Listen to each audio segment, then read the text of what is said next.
Pour cette 26e édition du Retour au jeu, nous sommes fiers et plus qu'excités de compter sur Gourou Boisson Énergie Bio comme présentateur officiel. Gourou, c'est la bonne énergie, bio et sans rien de chimique. C'est une boisson au bon goût qui recharge votre corps et éveille votre inspiration. Merci Gourou de vous assurer que nos quelques 300 joueurs-joueuses passent le meilleur temps qu'il soit pour ces jeux de la communication. Maintenant, retournons jouer.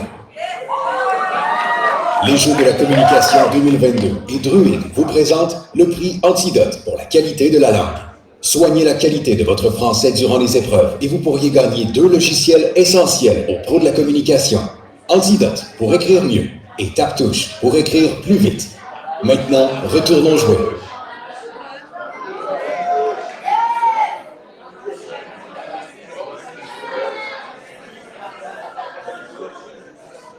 Alors, bonjour tout le monde, bon matin tout le monde.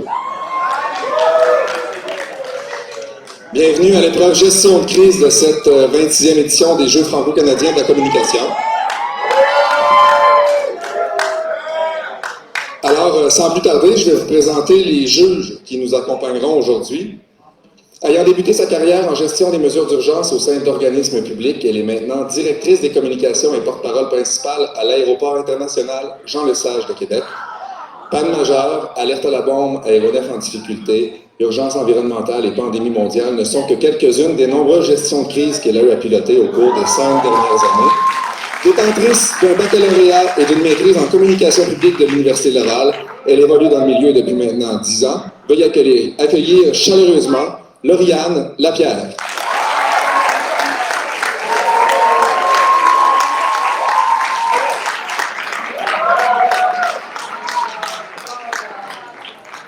Et maintenant, notre prochaine juge a débuté sa carrière en travaillant au cabinet de relations publiques nationales.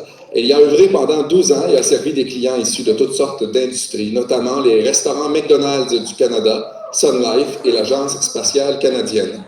En 2018, elle s'est jointe à Intact Corporation financière à titre de directrice principale des communications pour Bel Air Direct, puis, plus récemment, comme directrice principale communication externe de la direction et de la distribution directe pour l'ensemble de l'organisation.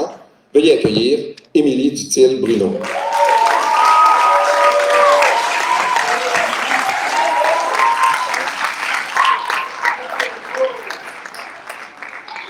Et puis, finalement, notre troisième juge, leader positive et engagée, elle carbure aux défis les plus complexes, soucieuse d'appuyer les entrepreneurs et les organisations d'ici ou d'ailleurs dans leur croissance et leur rayonnement. Au quotidien, elle a le privilège de conseiller des visionnaires et des leaders inspirants, de les soutenir dans la réalisation de projets d'envergure ou dans des étapes marquantes de leur développement. Gestionnaire de crise aguerrie, elle vous prépare à faire face à l'imprévisible et vous aide à naviguer dans la tempête et à préserver, à terme, votre actif le plus précieux, votre réputation. Elle est titulaire d'un baccalauréat en communication et relations publiques de l'Université du Québec à Montréal et d'une maîtrise en relations internationales complétée à l'Institut québécois des hautes études internationales de l'Université Laval ainsi qu'à l'Institut d'études politiques d'Aix-en-Provence. Elle œuvre depuis maintenant 17 ans au cabinet de relations publiques national à Québec. Et d'ailleurs, je tiens à dire que National est le partenaire officiel de l'épreuve gestion de crise pour cette 26e édition des Jeux de la communication. Veuillez l'accueillir. Elle est associée directrice chez National à Québec, Juliane Bien.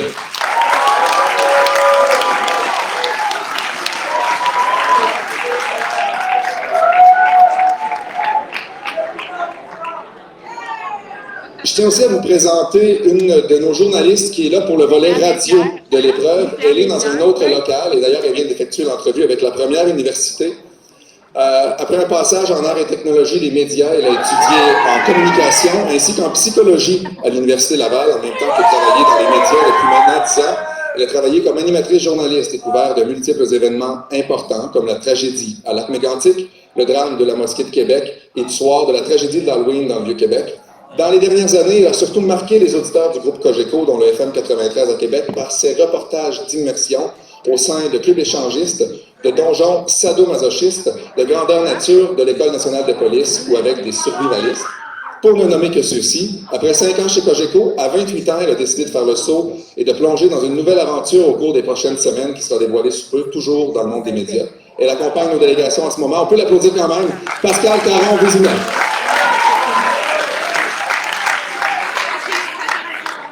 Et puis finalement, notre journaliste pour la partie hot seat de l'émission, plutôt de l'épreuve qu'on va voir avec nous aujourd'hui, il a été journaliste à la presse canadienne. Il a été entre 1977 et 1989 correspondant parlementaire à la Chambre des communes à Ottawa, puis à l'Assemblée nationale du Québec avant de devenir responsable des bureaux politiques du régional et de la traduction à Montréal et chef de bureau à Québec. Sa rigueur et son analyse pointue des enjeux politiques et sociétaux en font un journaliste dont les opinions sont recherchées. De 1989 à 1999, il travaille pour le quotidien Le Soleil avant de joindre l'équipe du Journal de Québec jusqu'en 2011, au cœur de l'actualité traitée par ces deux quotidiens. Il y œuvre tour à tour en tant que chef du bureau politique à l'Assemblée nationale, président de la tribune de la presse parlementaire, chef des nouvelles, directeur de l'information, responsable des bureaux politiques. Veuillez l'accueillir, Donald Charette.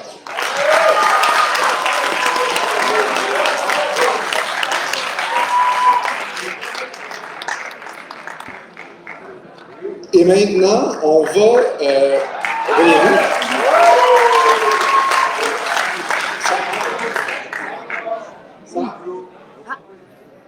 Là, il y a une petite technicalité en ce moment.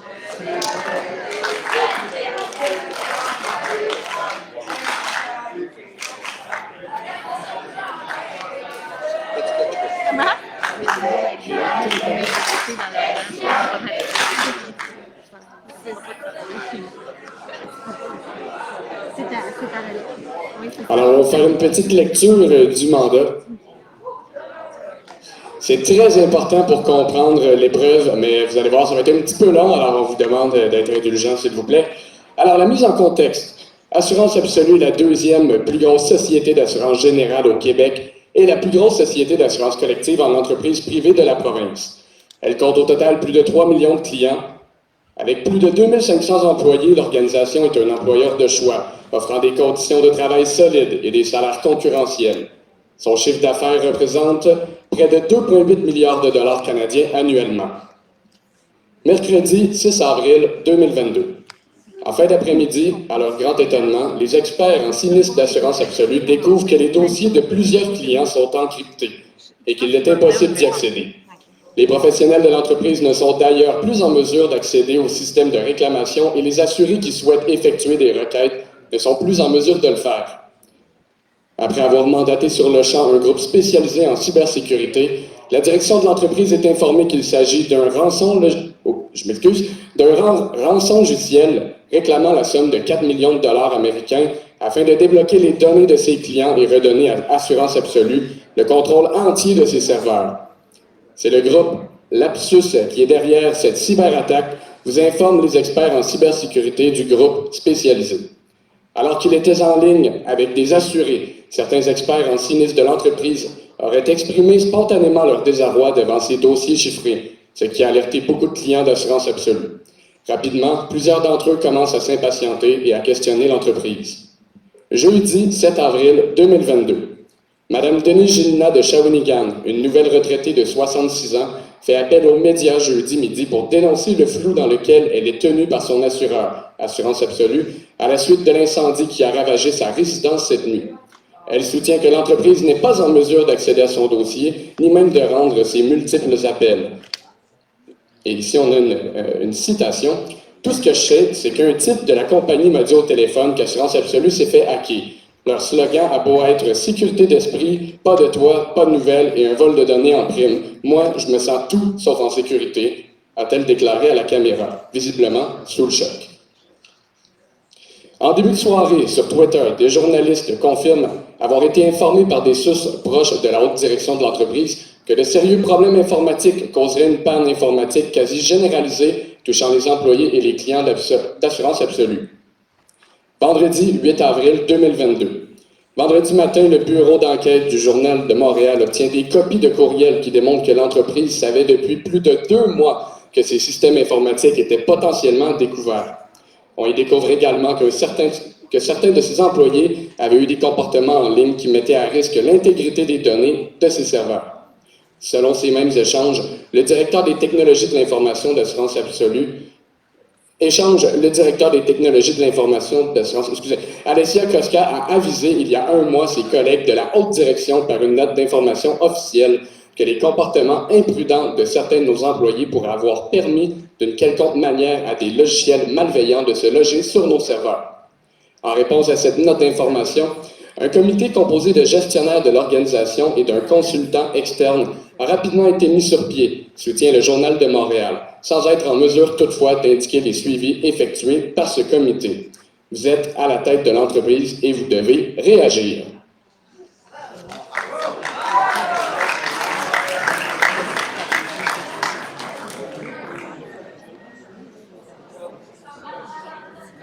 Alors, on a également deux imprévus que je vais vous lire à l'instant. Alors, l'imprévu numéro 1. Un employé d'assurance absolue sous le couvert de l'anonymat révèle au Journal de Montréal que l'entreprise a été victime de logiciels malveillants à 3 reprises depuis 2008, sans jamais en avoir informé ses clients. Chaque fois, l'entreprise aurait été en mesure de trouver une solution. Toutefois, il ne peut fournir de preuves concrètes justifiant ne plus avoir accès à ses courriels professionnels à cause d'un shutdown des serveurs de l'organisation en lien avec les attaques. Sur Twitter, cette information se répand comme une traînée de poudre. On y va avec l'imprévu numéro 2. Questionné en point de presse avant d'entrer à la rencontre quotidienne du Conseil des ministres, le ministre de la Cybersécurité et du Numérique du Québec s'est dit excessivement préoccupé par les informations qui circulent au sujet d'une potentielle cyberattaque chez Assurance Absolue. Les éléments découverts par le Journal de Montréal sont troublants et je continuerai de suivre l'évolution de cette situation de près. La sécurité des données personnelles des Québécois en ligne, c'est une préoccupation constante pour notre gouvernement.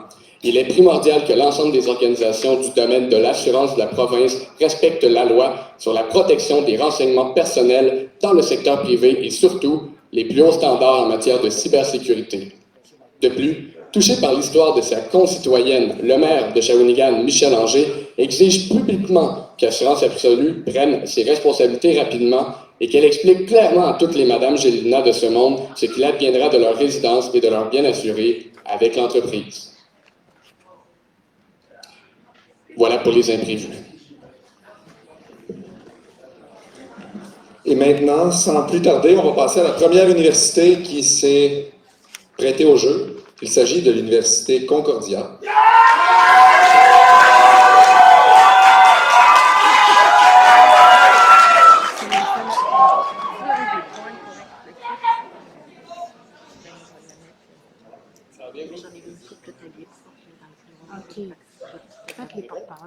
Je suis prêt. Monsieur, oui, on y va. Monsieur Duchesne, vous êtes le président directeur général d'Absolu Assurance, c'est ça? Tout à fait, oui, depuis 10 ans maintenant. Vous êtes victime d'une attaque rançongicielle. Votre compagnie a été victime d'une attaque. Dites-moi, est-ce que vous avez payé la rançon? On ne négociera pas avec les criminels. Je tiens à mentionner d'entrée de jeu que les données des assurés n'ont pas été volées. Elles demeurent protégées dans notre... Ma question, c'est est-ce que vous avez payé la rançon? Nous ne paierons pas la rançon, tout simplement parce qu'on est entouré des meilleurs experts en ce moment pour sécuriser les serveurs, sécuriser les données. Justement, on a mis plusieurs actions en place, ça va me faire plaisir de vous en parler. Quand avez-vous appris que vous aviez été victime d'une attaque? On l'a appris dernièrement, puis dès qu'on l'a su, on a mis en place notre cyberplan 2022 qu'on a développé avec... Dernièrement, c'est vague un peu, on parle de quand? On parle de quelle époque? Mais évidemment que mercredi, on a eu l'information selon laquelle il y avait effectivement un incident informatique. Puis dès qu'on l'a su, on a mis des actions en place. Et justement, je veux informer les gens à la maison, s'ils ont été touchés par cette attaque, si leurs données ont été encryptées, codées par les pirates informatiques, ils vont recevoir un appel par téléphone dès que possible. On a plus de 500 agents là, qui sont sur le terrain, qui sont mobilisés pour répondre à leurs questions et puis les informer des prochaines étapes. Quelles sortes d'informations sont devenues, là, qui ont été piratées, quelle sorte d'informations? Des informations personnelles? De quoi parle-t-on? Les informations qui ont été encryptées, en fait, elles demeurent dans nos serveurs, mais elles ne sont plus disponibles. C'est nom, date de naissance et numéro de téléphone. Donc, tout ce qui est information médicale, information privée de valeur plus importante, ça reste protégé. Puis, dès qu'on a su là, que justement on avait une attaque informatique, on a retiré l'ensemble de nos serveurs du reste de notre infrastructure technologique. On les a mis hors ligne le temps que nos experts passent les serveurs au ping fin, puis arrêtent la menace de façon durable. Mais est-ce que ça veut dire que vos clients actuellement n'ont pas accès à un service d'assurance? Pas du tout, puis on continue justement, puis c'est important pour nous de protéger le monde. Hein. On est ici, les assureurs, pour protéger le monde, puis on continue de le faire. Alors c'est pour ça qu'on a mis en ligne un micro-site web, et j'invite les gens à la maison à le visiter, c'est assuranceabsolue.ca. Sur le site web, ils vont pouvoir remplir le formulaire de réclamation et aussi poser toutes leurs questions et consulter notre foire aux questions. Je vous invite également, si vous nous écoutez à la maison, à contacter le 1-800-855-5555. On a plus de 500 agents qui sont à pied d'œuvre pour répondre à vos questions, pour pouvoir faire manuellement vos réclamations le temps que la situation se rétablisse. Est-ce que vous avez identifié le pirate qui était à l'origine de l'attaque? Les informations dont on dispose actuellement ne nous permettent pas de l'identifier. Cependant, on est à pied d'œuvre avec les autorités compétentes pour essayer de déterminer la source de l'attaque. On travaille notamment avec la Sûreté du Québec, l'AMF aussi, l'Autorité des marchés financiers, pour rétablir la situation le plus rapidement possible. Dans le contexte actuel, est-ce qu'on peut penser que c'est un pirate russe ou est-ce que ça n'a pas rapport ou c'est un produit local? Ou... Pour le moment, on ne sait pas s'il est local ou pas, mais selon les informations dont on dispose, là, on n'est pas capable d'identifier l'origine de la source. On va vous revenir ultérieurement avec plus d'informations lorsque nous en aurons. Est-ce que votre compagnie est assurée contre les rançons officielles? Oui, parce que vous le savez, les assureurs aussi doivent être assurés. On fait affaire avec Deloitte, justement, qui travaille de près avec nous.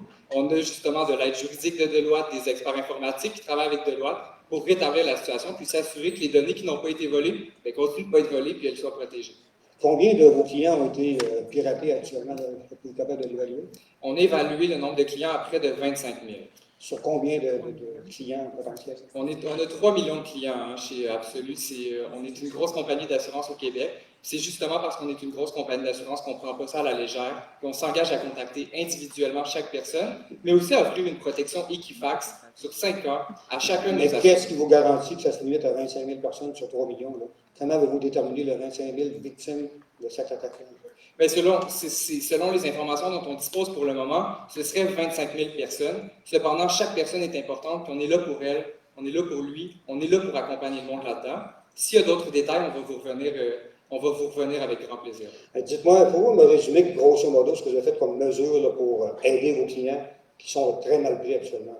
Plusieurs choses. D'abord, on les contacte individuellement pour justement les informer qu'ils ont... Vous allez contacter 25 000 personnes? Tout à fait, oui. Puis on fait appel justement à des firmes Vous externes. avez quelle sorte d'effectifs pour faire ça? On a 500 agents supplémentaires. On a aussi une entente avec le syndicat pour que nos employés puissent faire des heures supplémentaires pour répondre à la demande. Non seulement ça, mais on a aussi déployé une ligne d'aide et de soutien en santé mentale parce qu'on le sait, c'est important. Si les gens ont des questions de l'anxiété... Avant la santé mentale, il faut peut-être donner le service à la population. Là, on voyait Mme Gingras qui disait que dans sa maison, elle passe au feu, elle ne réussit pas à se faire assurer. Avant d'aller dans la santé mentale, on peut-tu aider vos clients que vous avez? Ben oui, tout à fait. Puis on continue de l'aider. Le formulaire de réclamation, il est disponible, il est en ligne. Elle peut aussi nous contacter par téléphone au 1-800-855-5555.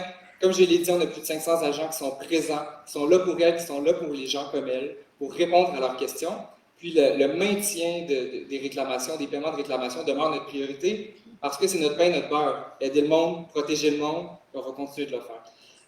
Est-ce que la compagnie Absolu a été négligente? On voit, là, on a vu, là, il y a des courriels qui commencent à circuler. On a vu que vous avez été prévenu que votre système informatique était faible. Vous avez eu des avertissements. Il y a déjà eu des attaques informatiques par le passé qui ont été camouflées. Alors, on a l'impression que vous avez été extrêmement négligent dans la protection de vos systèmes informatiques. Qu'est-ce que vous avez fait pour pallier tout ça? Bien, tout d'abord, les attaques informatiques dont vous faites mention, ce sont justement des attaques informatiques que nos équipes ont réussi à déjouer en amont. Donc, les 6 millions de dollars qu'on investit en cyberprévention fonctionnent bien. On avait des plans en place pour réagir à ce genre de situation-là, et c'est pour ça qu'on déploie le cyberplan 2022. Cela dit, je ne vous mentirai pas, le directeur des technologies de l'information a camouflé certaines informations à notre équipe et on a dû le congédier, justement parce que c'est complètement inacceptable de ne pas mentionner des failles de sécurité informatique. Mais en ce moment, on est entouré des experts, on travaille avec les autorités compétentes. A-t-il été congédié récemment ou été congédié suite à sa révélation? Dès qu'on a su qu'il y avait eu un manquement grave à la date. Pardon? C'est quand ça? Je n'ai pas la date exacte, cela dit. Vous me disiez que c'est arrivé mercredi passé là, que vous avez appelé ces attaques-là. Il a été congédié avant ça parce qu'il était incompétent ou il a été congédié, en fait, parce que vous cherchez une victime à livrer et à tirer en dessous de l'autobus? C'est tout ça que vous avez fait? Là? Pas du tout. Bien, écoutez, on ne peut pas tolérer le manque de déontologie professionnelle. On doit travailler avec les meilleurs experts. C'est ce qu'on fait actuellement. On s'entoure des gens compétents en technologie de l'information. Pour nous, la transparence, c'est pas juste un discours, ça se transmet aussi dans des gestes. C'est pour ça qu'on... Si vous avez été transparent, vous auriez rendu public là, les attaques informatiques que vous avez eu les derniers mois. Là, vous l'auriez dit, écoutez, on est victime d'attaques, puis on doit prévenir nos clients. Vous n'avez rien fait de ça. Vous avez attendu que ça vous pète en pleine face avant d'agir et de congédier les auteurs de l'informatique. Alors, vous ne voulez pas nous dire, vous parler de transparence. On n'a pas du tout attendu que ça nous pète en pleine face pour reprendre vos mots. On est agent en prévention dès le départ, notamment en développant un plan qui, je peux vous l'assurer, est un des plus avancés au niveau des assurances, notamment avec la ligne InfoSanté, avec notre application mobile aussi. Les gens qui ont l'application mobile de l'assurance absolue vont recevoir une notification push les informant ou non s'ils ont été touchés par l'attaque informatique.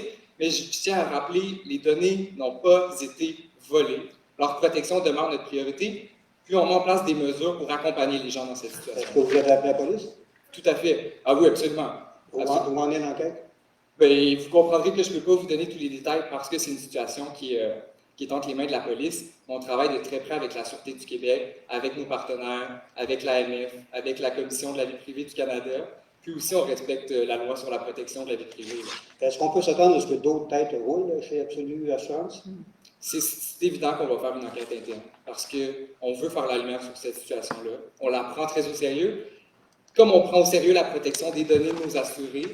Et on va vous revenir avec plus d'informations si nous en avons, mais une chose est certaine, c'est qu'en ce moment, là, on a créé une cellule composée de membres d'une force vive pour réagir à cette situation-là, puis rassurer les assurés à l'égard de la protection de leurs données, puis de la continuité aussi de leur réclamation. Vous savez que le ministre responsable de la sécurité numérique, M.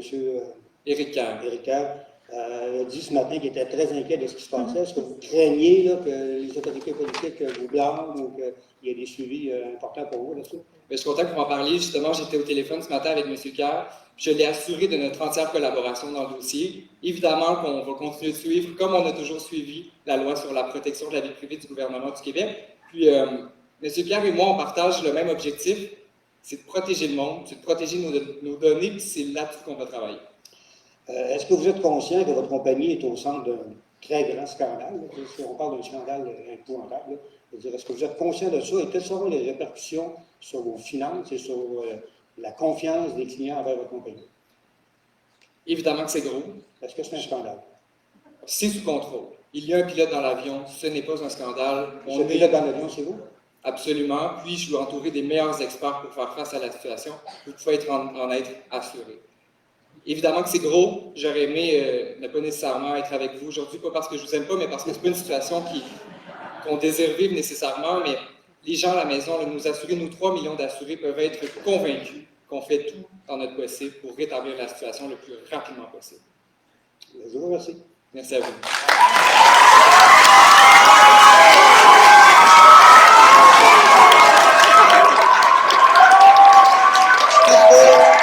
Merci beaucoup, Claudia, pour cette proposition. On va aller aux commentaires des juges.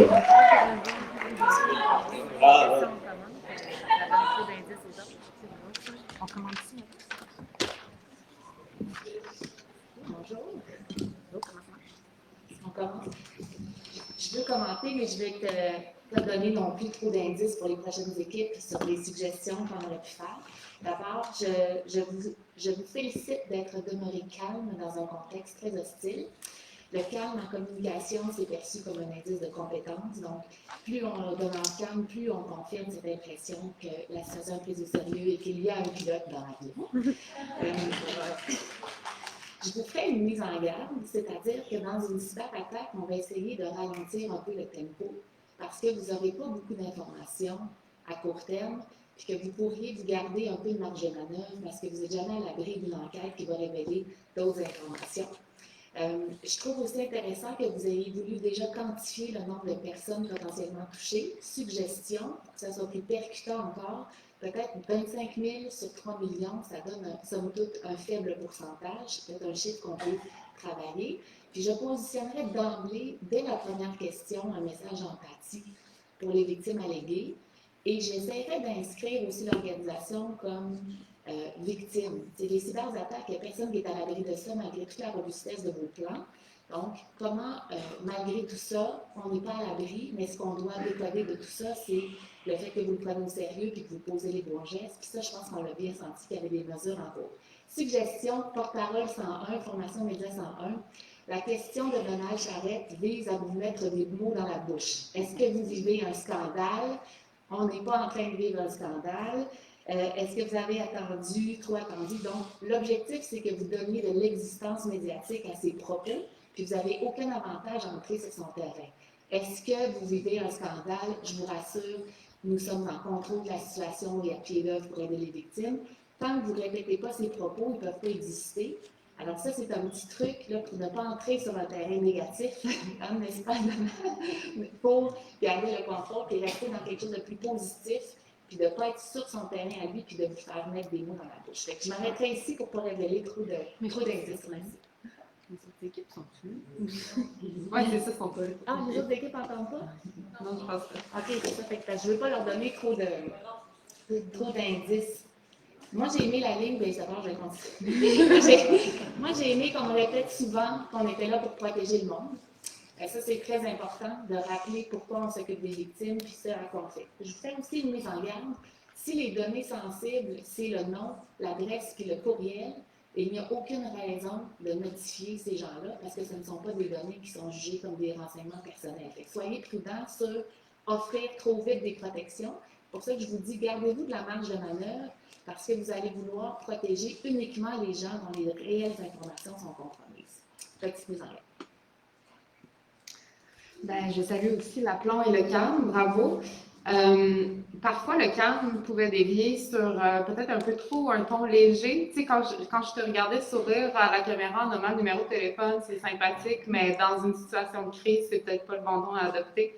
Mais c'était quand même sympathique. Sinon, bravo d'avoir tenu là, le ton tout le long de l'entrevue. On n'a pas senti d'essoufflement. Je dirais qu'il y avait peut-être beaucoup de lignes pour une entrevue à chaud comme ça. Là, ça semblait presque être une entrevue de fond alors qu'on est en pleine gestion de crise. Je pense qu'il y aurait avantage à focuser plus sur quelques messages clés, puis les répéter, puis rassurer. Le fait que le dossier est sous enquête aurait dû apparaître plus que ça. Quand on dit qu'on ne paiera pas la rançon, qu'on ne connaît pas l'attaquant, ça, c'est toutes des réponses qui devraient dévier sous le dossier sous enquête parce que là, il ne faut jamais mentir à un journaliste. Vous savez c'est qui l'attaquant, c'est dans le scénario. Ça aurait dû être rattaché à le dossier sous enquête, puis on n'entrera pas dans ces informations-là. Donc, peut-être, c'est ça, peut-être un peu plus scinder les messages clés en quelques grandes lignes, puis les répéter, même si nos amis journalistes n'aiment pas toujours ça. C'est quand même ça la clé du succès en gestion de crise. Mais voilà, sinon, je vais passer à la parole. Ben d'abord, bravo, c'est tough faire ça. Donc, félicitations pour ta performance, puis d'avoir gardé ton calme. J'essaie de ne pas répéter ce que mes collègues ont dit. Je suis d'accord avec plusieurs des commentaires. Moi, j'ai apprécié aussi là, que tu as ramené quand même à plusieurs reprises le client, puis votre préoccupation pour le client, que c'était votre mission première, c'était d'être là pour eux. On l'a entendu quand même souvent, puis c'est sûr que les gens qui écoutent l'entrevue ou qui vont lire l'article après, c'est ça qu'ils veulent savoir. Ils veulent savoir, moi, ma maison passe au feu, je fais quoi, là? Donc, fait que ça c'était bien. Peut-être que, tu sais, oui, un formulaire web, oui, appeler les gens, mais peut-être, comme disait Juliane, vraiment l'empathie envers les clients qui est super importante à ressentir à ce moment-là.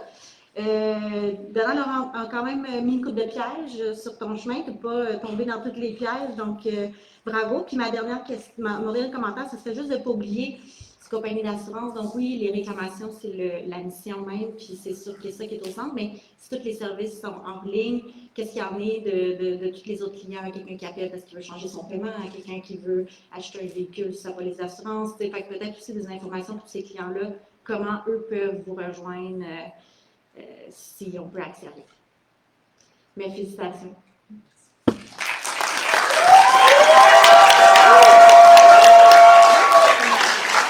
Merci beaucoup, cher juge, pour ces commentaires.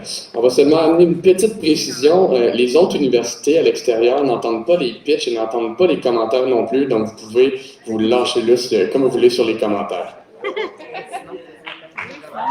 Alors, on va tout de suite enchaîner avec l'Université du Québec à Montréal.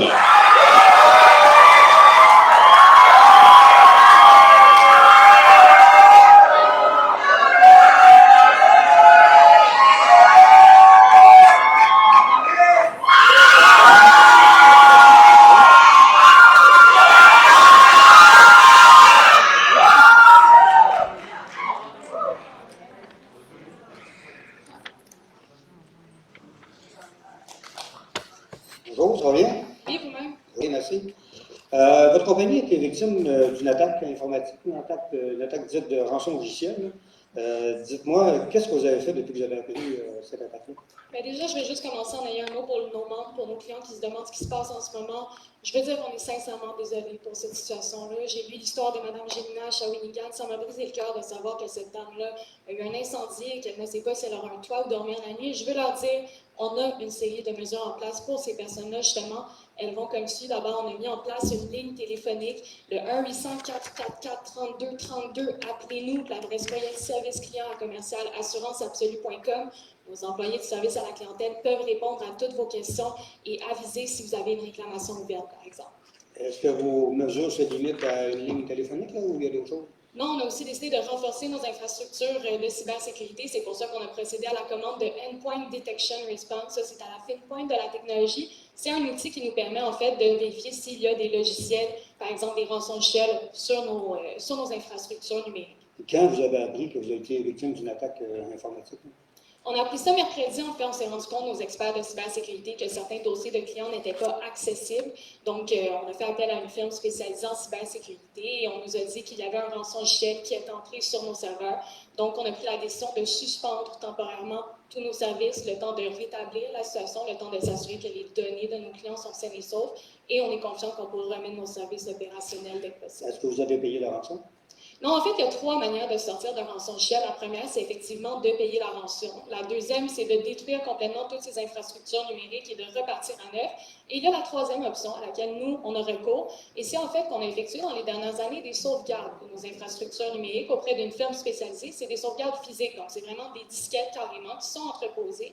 Et quand il arrive, par exemple, un rançon shell comme celui-là, nous, on peut prendre ces sauvegardes-là qui sont propres et finalement, comme réinitialiser nos systèmes, ce qui nous permet de nous débarrasser du rançon shell. On estime que ça va prendre quelques jours, mais nos services vont être opérationnels dès que ce sera. Vous parlez comme si vous aviez déjà eu des attaques précédentes. Est-ce qu'effectivement, il y a eu des attaques précédemment? Là, et pourquoi à ce moment-là, vous n'avez pas agi plus rapidement là, pour renforcer vos systèmes? Mais vous savez, on est une grande compagnie au Québec, donc toutes les grandes compagnies sont forcément constamment soumises à des hameçonnages, des tentatives d'harponnage.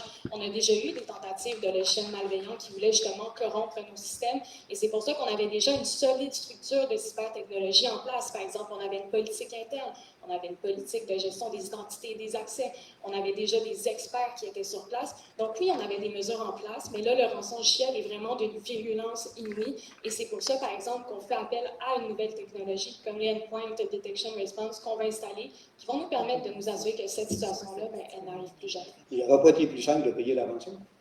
Bien, on estime qu'on ne peut pas s'agenouiller devant les pirates informatiques parce que ça crée un précédent. Ça envoie le signal comme quoi tout le monde pourrait nous pirater, puis nous, on les paye, puis ça finit là. C'est pour ça que, justement, depuis des années, nous, on fait des sauvegardes avec cette firme privée-là. On entrepose nos infrastructures dans des disquettes, et c'est aujourd'hui qu'on voit que c'est utile, toute cette politique de prévention qu'on applique diligemment depuis des années.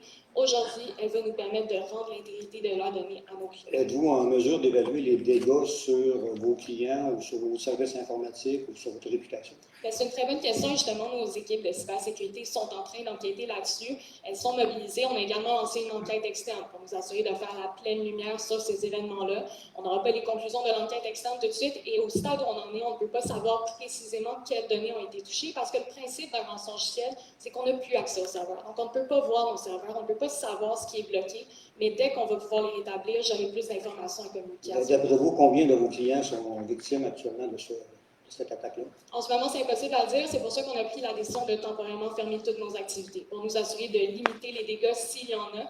Et je veux dire à tous les clients, clientes qui nous regardent, qu'on a une plateforme sur laquelle tous les secteurs d'activité qui ont été touchés sont indiqués au sein de notre entreprise. Et très bientôt, il y aura un formulaire qu'ils et elles pourront remplir, dans lequel ils et elles vont pouvoir indiquer leurs coordonnées et savoir si leurs données ont été compromises. Donc vraiment, il va y avoir un suivi à ce niveau-là. Mais qu'est-ce que vous dites à votre client qui paye des assurances chaque année, puis cette année, aujourd'hui même, là, s'il y a un incendie, quoi que ce soit, il n'y a pas accès à des données, puis il n'y a pas accès aux services auxquels il devrait avoir droit. Là. Qu'est-ce que vous dites à ces gens-là? Ben, je vais lui dire d'abord qu'on s'excuse, tout simplement, qu'on est désolé de cette situation-là, et je vais lui dire qu'il peut nous appeler à la ligne que j'ai mentionnée, à l'adresse courriel que j'ai mentionnée. Nos employés du service à la clientèle, en ce moment, sont entièrement mobilisés pour y aller au cas par cas, pour traiter chaque client Est-ce qui qu'il y a aura besoin. forcément des délais dans le paiement ou dans le... paiement d'assurance? Est-ce qu'il y aura des délais? Est-ce qu'ils doivent s'attendre à des délais supplémentaires? Bien, c'est certain qu'on va aviser, c'est possible qu'il y ait des délais supplémentaires parce qu'en ce moment, on a choisi la sécurité, on a choisi de suspendre nos activités et on pense que c'est pour le mieux. On se prépare pour le pire, on espère le mieux, mais on agit pour le mieux et c'est pour ça qu'on a pris cette décision-là. Est-ce que votre compagnie est assurée contre les attaques informatiques? Oui, on est assuré, mais c'est certain qu'on mise beaucoup en ce moment sur notre structure de cybersécurité à l'interne, qui est extrêmement solide, et c'est pour ça que nos équipes sont mobilisées. On a vu récemment des courriels, on a vu des révélations, en fait, ça sortit là, que vous avez été attaqué par le passé. Vous n'avez pas fait grand-chose, que même il y a des employés qui disent qu'il y avait des comportements douteux, etc. Comment ça se fait que ça a pris tant de temps à intervenir? Il semble y avoir eu une espèce de laisser-aller informatique chez vous. Là. Mais c'est pas tout à fait exact de dire qu'on n'a pas fait grand-chose parce que si en ce moment on a une politique de données qui sont sauvegardées, de nos infrastructures qu'on va pouvoir mettre en place très rapidement, c'est parce que depuis des années, on a des politiques à l'interne pour justement parer à ce type d'incident. Par rapport à ce à quoi vous faites référence, j'imagine que c'est le comité qui a été formé récemment, qui a pour but de fournir des recommandations sur nos infrastructures en cybersécurité.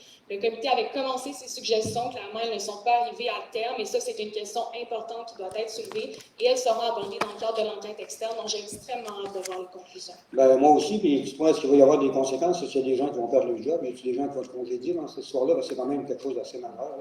On ne peut pas traiter ça comme étant un comité qui fait des recommandations, dire il faut être un peu plus directif que ça. Je suis tout à fait d'accord et on va vraiment attendre de voir les conclusions de l'externe. Moi, je ne suis pas là pour punir, je ne suis pas là pour pointer du doigt, je suis là pour donner des réponses franches à la population. On va attendre d'avoir les conclusions et en attendant, je veux juste rappeler à nos clients entre le 1-800-444-3232, service client commercial, assuranceabsolue.com.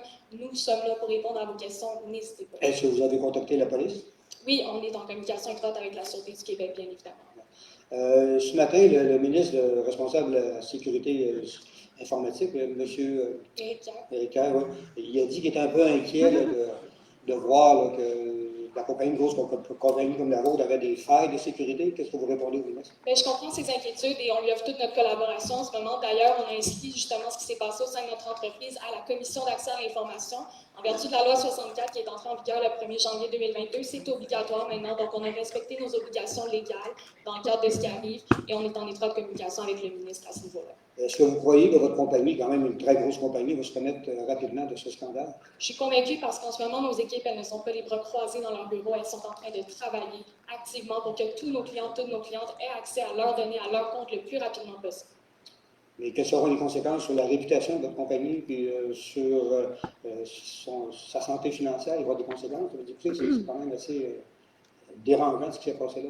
Mais je comprends que la situation est loin d'être optimale. On évolue dans le paysage québécois depuis des années. Assurance Absolue, des millions de Québécois et Québécoises nous font confiance avec leurs assurances depuis des années. J'ai confiance qu'ils et elles sauront se souvenir que les valeurs qui sont au centre de notre mission, c'est leur intégrité, leur sécurité. Puis je suis confiante que notre entreprise va demeurer présente pour les Québécois et Québécoises pendant encore des années.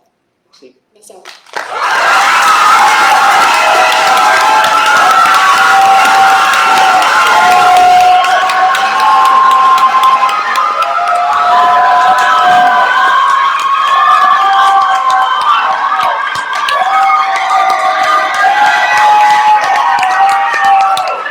Merci beaucoup, Wickham, pour cette proposition. Nous allons aller aux commentaires des juges. Bien d'abord, bravo. Tu as gardé ton calme. C'est vraiment pas un exercice facile avec un journaliste en avant qui est parfois hostile dans certaines de ses questions, qui peut avoir l'air impatient. Donc, bravo. Moi, je dirais, une des choses que j'ai vraiment aimé, c'est ton premier message, qui est un message d'empathie pour les clients. La première question, pour moi, ça, c'est un gros win. Bravo. Je dirais, fais attention, beaucoup de détails. Vraiment, vraiment beaucoup de détails. C'est difficile de, en finissant l'entrevue, de dire, OK, mais c'est quoi donc? Qu'est-ce qu'on a retenu? Fait que, tu sais, 3-4 messages clés, puis on répète, c'est plate, demain on ne va pas ça, mais donc, parce que tu as fait quand même plusieurs commentaires qui étaient plus d'éducation, tu sais, les différentes choses qu'on peut faire quand il y a un rançon logiciel, c'est pas ton rôle à ce moment-là de la situation, ton rôle c'est vraiment dire qu'est-ce qu'on fait pour les clients, comment la situation est maîtrisée, tout ça, fait que ça peut diluer le message, mais bravo pour ta performance. Je seconde, bravo pour ton calme, bravo pour ton ton qui était exactement sur la bonne ligne, puis là, pauvre public qui va nous entendre dire la même chose dans toutes les entrevues. J'ai vraiment aimé également le début de ton entrevue, mais pas juste parce que c'était empathique, mais aussi parce que tu as vraiment pris le contrôle de l'entrevue. J'en ai rien à foutre de ta question. Moi, ce que j'ai à dire, c'est ça. Puis ça, A1, vraiment, c'est comme ça qu'on prend le contrôle d'une entrevue. Il y a quelques questions comme allez-vous payer? Là, c'est le genre de choses qu'il ne faut pas répondre à cette étape-ci. Comme je le disais, non, je ne devrais pas dire ça. En tout cas, bref, le fait que le dossier est sous enquête devrait venir vraiment plus tôt dans tes réponses à l'entrevue. Puis, tu as beaucoup de portes de sortie, puis de questions auxquelles tu peux éviter de répondre en disant que la situation est sous enquête, puis en misant là-dessus. Donc, tu aurais pu te sauver de quelques questions tricky par ça. Puis, on ne s'excuse jamais. Ça peut vous exposer comme entreprise à bien des conséquences légales. On peut être désolé de ce que les gens vivent à l'heure actuelle, mais il ne faut jamais s'excuser, ni en entrevue médiatique, ni en bas. Voilà. Je vais poursuivre dans la même lignée. Ton micro marche pas. Est-ce que ça marche? Oui. Je vais poursuivre dans la même lignée. On a senti beaucoup de préparation, beaucoup de rigueur, puis une porte-parole que j'ai trouvée assez inébranlable. Quand Lauriane parle du défi de rester sur son terrain, je pense que tu es demeuré sur son terrain, ça c'est parfait. Sur les excuses, puis pour le bénéfice de tout le monde dans la salle, là, il y a un grand arrimage en gestion d'une cyberattaque avec les équipes légales et la dernière chose qu'on va vouloir faire, c'est déjà de faire un aveu de culpabilité, de se dire désolé parce que l'horizon de poursuite est grand et il est jusqu'à 3 ans. La dernière chose que tu veux t'acheter, c'est un recours collectif contre la compagnie d'assurance. Moi, je vais faire une suggestion, donc plutôt que de dire qu'on est désolé, moi j'aurais aimé qu'on twiste ça en disant je vous confirme que nous sommes opérationnels et que nos équipes ont réussi à travailler de manière différente pour assurer un service. Alors, au lieu d'avoir le cœur brisé pour Mme Gélina, on peut dire, Mme Gélina, je peux vous dire qu'on est là pour vous, puis qu'on va être capable de vous aider, puis faire en sorte que vous trouviez un toit le plus rapidement possible. Donc, façon différente de positionner beaucoup de leadership. J'ai beaucoup aimé qu'on ne tire pas ses employés devant l'autobus et qu'on ne pointe pas du doigt. Je pense que c'est un piège.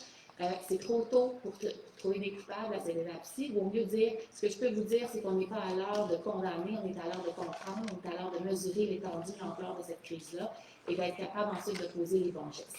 Grande prudence aussi, puis c'est pour le bénéfice de la salle encore, on ne discute jamais, idéalement, de la stratégie de négociation qu'on a avec les attaquants. Moi, j'aurais même pas tendance à confirmer que c'est un rançongiciel ou non. Est-ce qu'on paye une rançon? C'est pas de vos maudites affaires. Ça fait partie de ce que je vais discuter avec ma cellule de crise. Ce qui est important pour nous, c'est de remettre en marche de manière sécuritaire nos systèmes et offrir le service à vos membres puis s'assurer qu'on minimise les dégâts. C'est à peu près juste ça qu'on dit. Et j'ai trouvé un petit point, mention spéciale pour la finale. Est-ce que l'entreprise va être écorchée? Est-ce que sa réputation va être endommagée? Moi, j'adore qu'un porte-parole nous affiche la confiance. Écoutez, on est en affaires depuis X années. On le fait parce qu'on développe des liens de confiance. Puis je suis confiante envers l'avenir. Puis dans l'intervalle, sachez que nous sommes à pied d'œuvre pour blablabla. Donc, parfait, inébranlable. C'est important, comme disait Lauriane, de rester sur 2-3 messages et donnez-vous, au risque de me répéter, donnez-vous de la marge de manœuvre. Il n'y a rien comme une enquête pour se réfugier derrière une enquête. Il y a une enquête en cours, on n'a pas toutes les réponses à ce stade-ci. Ce que je peux par contre faire, c'est m'engager à vous revenir avec des détails ultérieurement. Gagnez du temps, puis donnez-vous de la marge de manœuvre et de l'oxygène. Mais honnêtement, une très très belle performance.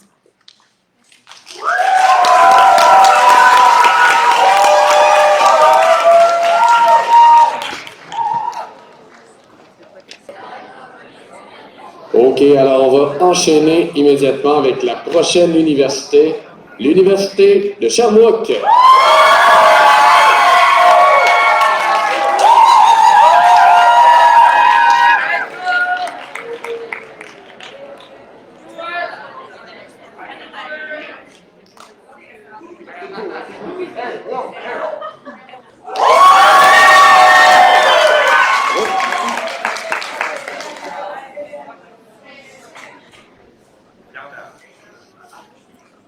Bonjour, Mme Fradette. Vous êtes présidente de la compagnie L'Assurance Absolue, c'est bien ça?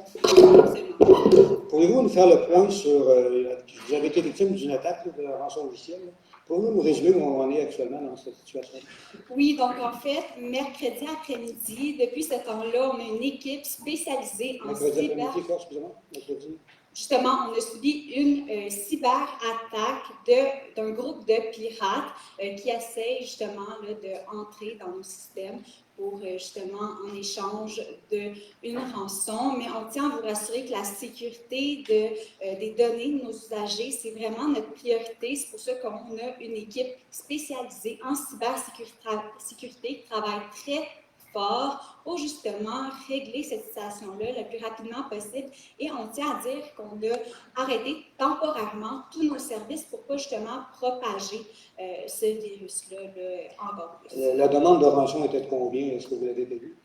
La rançon était de 4 millions de dollars, mais on trouve que chez Assurance Absolue, c'est pas optimal de payer cette rançon-là parce que, premièrement, on ne veut pas encourager de telles actions à se reproduire continuellement, mais également, c'est un montant qu'on pense pouvoir régler avec nos solutions, qui est avec notre équipe spécialisée, mais également avec d'autres solutions.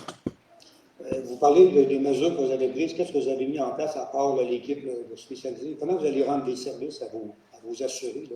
Ces gens-là payent pour avoir des services. Et à l'heure actuelle, je comprends bien, ils n'ont pas accès ou ils ont très peu accès à vos services. Qu'est-ce que vous leur dites? Bien, justement, on a ouvert une ligne téléphonique et on peut prendre des appels via le 514-914-82-88 et ils peuvent répondre, on a une équipe qui peut répondre à toutes les questions, les demandes, les commentaires de nos employés, de nos clients pour justement offrir des solutions là, personnalisées à chaque personne. Quel type d'informations ont pu être extraits de vos données et il y a combien de vos clients qui ont été touchés par ça? Bien, à l'heure actuelle, il n'y a aucune donnée qui a été compromise et puisque la sécurité... Comment savez-vous? Bien, en ce moment, on a une équipe spécialisée en cybersécurité qui travaille justement à savoir les conséquences de cette situation-là. Et il y en a combien de vos clients là, qui ont été affectés? C'est une donnée, c'est une question que je n'ai pas la réponse pour le moment, mais dès qu'on va avoir le nom, eh bien, on va pouvoir vous le transmettre. Bien sûr, 3 millions d'assurés, il y en a combien? On peut-tu savoir une évaluation? Là? Bien, justement, la majorité, la minorité, on sait-tu? Bien, dès qu'on va avoir la réponse à cette question-là, on va pouvoir vous la faire parvenir par courriel et toutes nos mises à jour sont sur nos réseaux sociaux, notre site web, mais également on envoie des courriels pour que les personnes touchées, soit nos clients et nos employés, soient les premiers à recevoir l'information. Vous parlez de courriel, il n'y a pas moyen d'avoir des communiqués de presse, de faire des conférences de presse, il me semble que c'est comme ça qu'on s'adresse à la population. Si vous avez beaucoup de clients, vous êtes une des plus grosses compagnies au Québec, vous avez un devoir d'être transparent, je veux dire, et envoyer des courriels, il me semble que ce n'est pas la façon de procéder. Bien, évidemment, on a fait un communiqué de presse et justement, on a fait une entrevue radio un peu plus tôt, une entrevue justement à la télévision comme en ce moment. Donc, on pense pouvoir rejoindre l'ensemble des personnes touchées par la cyber. Est-ce que vous diriez que vos systèmes informatiques sont robustes? Oui, au cours des dernières années, on a vraiment su consolider, améliorer notre cybersécurité. Donc, on pense qu'au fil des années, là, justement, en ce moment, on fait des sauvegardes régulières des données pour justement prévenir des situations comme celle-ci qu'on vit en ce moment. Pourtant, on vient d'apprendre par des courriels, par des informations, par des enquêtes de journalistes que vous avez déjà été victime d'attaques, que vous avez fait à peu près pas grand-chose pour corriger vos systèmes. Alors, on apprend ça maintenant par la bande, que vous avez été négligent en matière d'informatique. Alors, je trouve ça un peu anormal. Qu'est-ce que vous répondez aux gens qui s'inquiètent? Bien, si je peux rectifier le tir, en fait, les attaques qu'on a subies dans les dernières années, eh bien, on a toujours trouvé des solutions à ces situations-là. Il n'y a jamais aucune donnée de nos utilisateurs qui ont été compromises par la sécurité des données. C'est une priorité pour Assurance Absolue. Donc, justement, là, grâce à ça, c'est ce qui a permis qu'en ce moment, on fait des sauvegardes régulières à chaque mois des données de nos utilisateurs. Est-ce que vous diriez qu'actuellement, vos assurés ont accès à toutes leurs données? On parle de l'exemple de Mme Gélina, je pense, là, qui dit qu'elle est passée au feu, elle a besoin d'une couverture d'assurance, elle n'a pas accès à ces données. Alors, y a-t-il beaucoup de cas comme ça? Et qu'est-ce que vous répondez à quelqu'un comme ça qui se ramasse dans le trouble aujourd'hui à cause de la faiblesse de vos systèmes? C'est certain que c'est un événement malheureux et c'est pour ça qu'on a décidé d'ouvrir une ligne téléphonique et on tient à vous le rementionner que vous pouvez nous téléphoner si vous avez des inquiétudes, des questions. Nos spécialistes sont vraiment là pour vous. Donc, c'est ce qu'on répondra à madame, de nous appeler parce qu'on va l'aider au travers de ce processus-là. Est-ce que vous avez porté plainte à la police? Évidemment, on a contacté le Centre antifraude du Canada et le Centre canadien de la cybersécurité pour justement leur annoncer qu'on subissait une cyberattaque. Mais est-ce que cette enquête-là est débutée? Là, vous semblez-il, c'est quelque chose d'assez lointain. Est-ce qu'ils sont déjà dans le portrait, là, ou on doit attendre des semaines pour avoir des résultats? Non, absolument. En ce moment, comme je vous l'ai mentionné un peu plus tôt, on fait tout en notre pouvoir. Donc, on les a contactés. On a un contact direct avec eux pour leur dire toutes les mises à jour via la situation, en plus d'avoir notre équipe de spécialistes et toutes les autres mesures pour justement s'assurer que nos clients et de nos employés se sentent pris en charge. Est-ce que vous avez également une enquête interne? Parce qu'il semble visiblement qu'il y a peut-être eu de l'incompétence ou de la négligence. Ça veut dire qu'il y a des gens qui n'ont pas fait le job, visiblement. Alors, est-ce qu'il y a une enquête interne de savoir s'il y a des responsables et est-ce que ces responsables-là seront sanctionnés? Bien, on a décidé d'élaborer une formation pour tous nos employés contre, en fait, pour leur apprendre à comment identifier ce genre de situation-là, parce qu'on sait que souvent, les pirates informatiques envoient des courriels, par exemple, pour justement prendre les employés. Cette histoire-là a évidemment des répercussions politiques. Là, ce matin, le ministre responsable de la sécurité informatique, le ministre... Monsieur Claire. Monsieur Claire? Éric Claire. Claire? Éric Claire, oui. Éric Claire? Claire. Claire.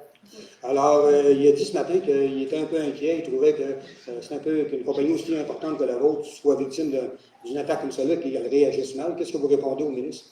Bien, dès qu'on a su au point de presse qu'il y avait des inquiétudes, on a décidé de le contacter directement pour lui faire part de toutes les actions concrètes qu'on a prises dans l'immédiat pour régler la situation. Donc, en ce moment, encore, comme les centres qu'on a contactés, mise à jour des actions qu'on entreprend. Vous êtes une compagnie d'assurance. Est-ce que vous avez des assurances contre les attaques rançongicides? Oui, on a des assurances. Qu'est-ce que vous diriez aujourd'hui à l'ensemble de vos clients là, qui aujourd'hui disent, ben, coudonc, mes données ne sont pas sécuritaires, je n'ai pas accès à mes services, et c'est quoi l'impact sur la réputation de votre compagnie? Là? Bien, à l'heure actuelle, il n'y a aucune donnée des utilisateurs qui a été compromise. Et encore là, s'ils ont des inquiétudes, des questions, ils peuvent nous contacter via notre ligne téléphonique. Et on tient à rementionner que la sécurité des données de ces utilisateurs-là est vraiment une priorité pour Assurance Absolue. Donc, notre équipe spécialisée en cybersécurité fait tout en leur pouvoir en ce moment pour rétablir nos services dans les plus brefs délais. Est-ce que vous croyez qu'Absolu va se remettre de ce scandale-là? Évidemment, en ce moment, comme je vous l'ai mentionné, on fait tout en notre pouvoir. Donc, dès que nos services vont reprendre leur cours, là, je crois que tous nos clients vont pouvoir continuer avec les De quel délai parle-t-on pour reprendre les services? Vous dites qu'on va reprendre les services. On parle de jours, de semaines, de mois, de quoi parle-t-on? Dans les plus brefs délais, ce n'est pas une question dont j'ai la réponse, mais dès que nos services vont être de nouveau en fonction, on va l'annoncer via nos réseaux sociaux. Un courriel peut-être? Évidemment. Okay. Merci.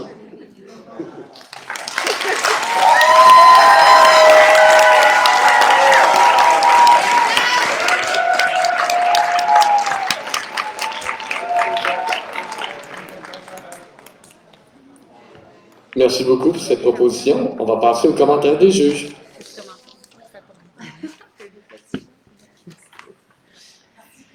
Ben, bravo, c'est pas facile tout ça, fait que bravo, c'est fait.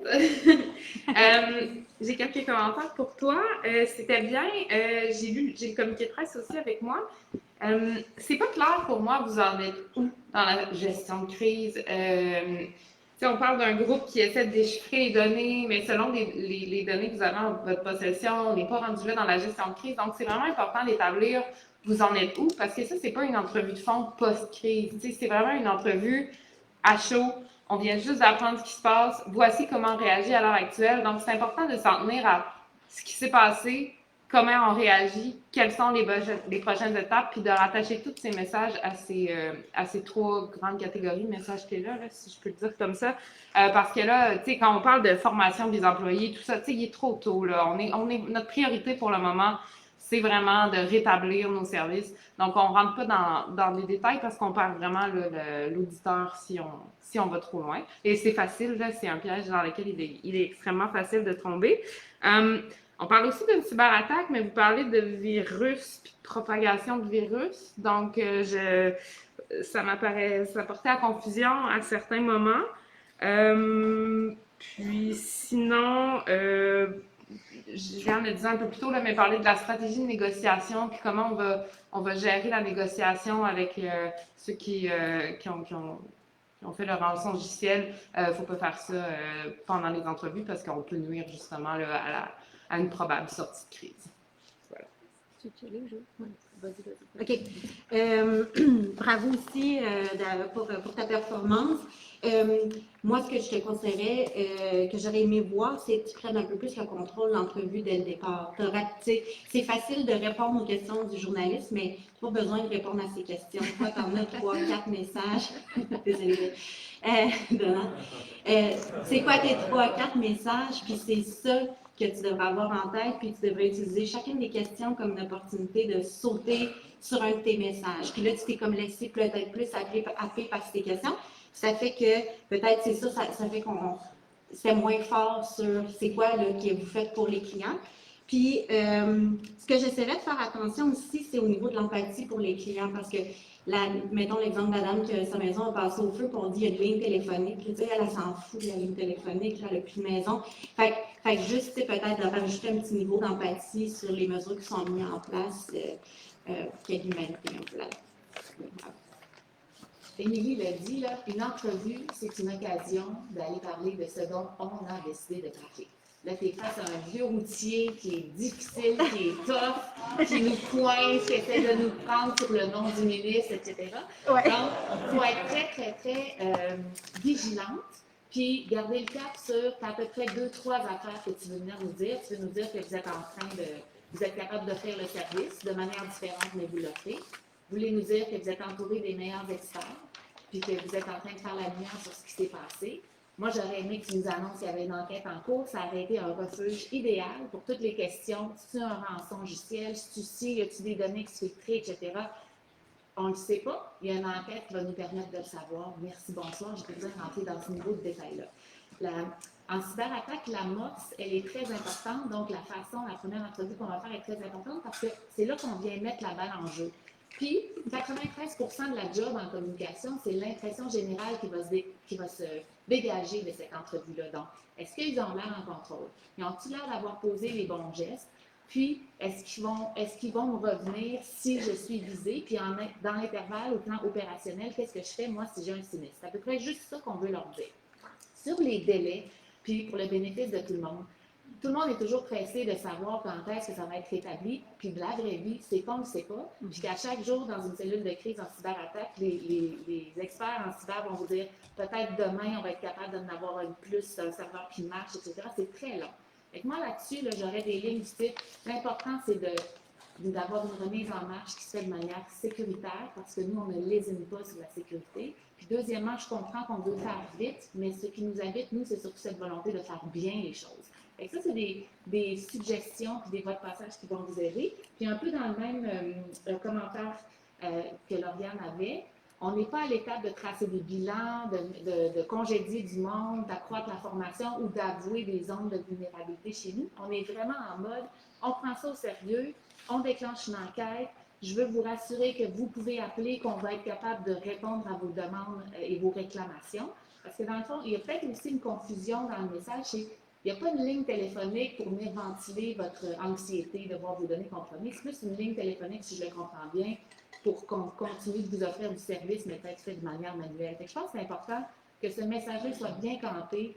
C'est non seulement on est victime, mais on est quand même capable, grâce au talent de notre équipe, grâce à leur mode solution, de vous offrir. Puis ça, c'est une occasion aussi de valoriser le travail des équipes. C'est une question de juste peut-être limiter le nombre de messages que vous voulez passer, puis d'être très vigilante à rester sur votre terrain, puis à ne pas embarquer dans de la spéculation ou aller trop vite. Puis le meilleur refuge, c'est toujours une enquête qui est en cours, qui nous permettra d'avoir plus de précision. Ça va vous donner de la marge de manœuvre.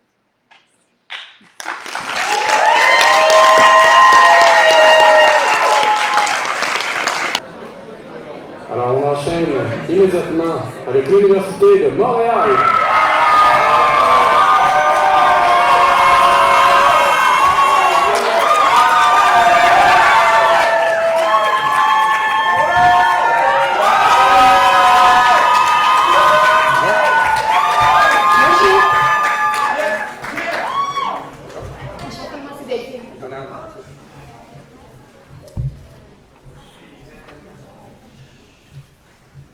Oui, bonjour. Vous représentez la compagnie Absolue Assurance, c'est ça? Oui, bonjour. Merci de me recevoir. Vous faites quoi? C'est quoi votre poste? Je suis la chef de la direction. Chef de direction. Exact. Dites-moi, écoutez, votre compagnie a été victime d'une attaque en rançon logicielle récemment, ce qu'on a appris. Là. Oui. Dites-moi, quelles sont les mesures que vous avez prises depuis que vous avez appris cette attaque-là? La première chose qu'on a faite, ça a été de contacter la Sûreté du Québec pour qu'on entame une enquête par rapport à ce qui s'est passé, puis qu'on identifie la source de cette cyberattaque. Vous l'avez appris quand, cette attaque-là? Bien, en fait, on est souvent victime de cyberattaques. Comme n'importe quelle entreprise qui gère des grandes bases de données, ça nous arrive souvent. Ce qu'on a appris aujourd'hui, c'était que c'était une cyberattaque sérieuse et qu'il fallait qu'on soit proactif par rapport à cette situation-là. Est-ce qu'on a demandé une rançon et est-ce que vous l'avez payée? Écoutez, ça, c'est une information qui est confidentielle puisque l'enquête est actuellement en cours avec la Sûreté du Québec. Je ne peux pas vous informer plus que ça par rapport à ça, mais dès que je vais pouvoir vous transmettre cette information, ça va me faire plaisir de revenir vous rejoindre. Non, je comprends la Sûreté du Québec, mais est-ce que vous l'avez payé ou pas? Ça, c'est entre nous et la Sûreté du Québec. On collabore en ce moment avec eux, puis voilà. Vous dites là, que c'est une attaque récente. Là, on a appris tout récemment qu'il y avait eu d'autres attaques avant ça. Il y a eu des attaques en répétition, si j'ai bien compris. Et il y a eu des alertes internes. Et ce qu'on voit dans les courriels et ce qu'on apprend au fur et à mesure que l'histoire se développe, c'est que vous n'avez pas fait ce qu'il fallait pour protéger vos assurés. Ça veut dire qu'il y a eu des manquements flagrants là, en termes de sécurité. Là. Écoutez, on a des protocoles très, très serrés. Les cyberattaques, moi, j'aime ça comparer ça à un virus. À chaque jour, il y a plein de virus qui rentrent dans notre corps, mais on est capable de les évacuer avec un système immunitaire. C'est un peu la même chose avec notre compagnie d'assurance. On a des systèmes de sécurité. Les virus devant trop de mensonges, ils vont pas. Ils nous permettent d'évacuer les virus, puis on est capable de gérer la situation.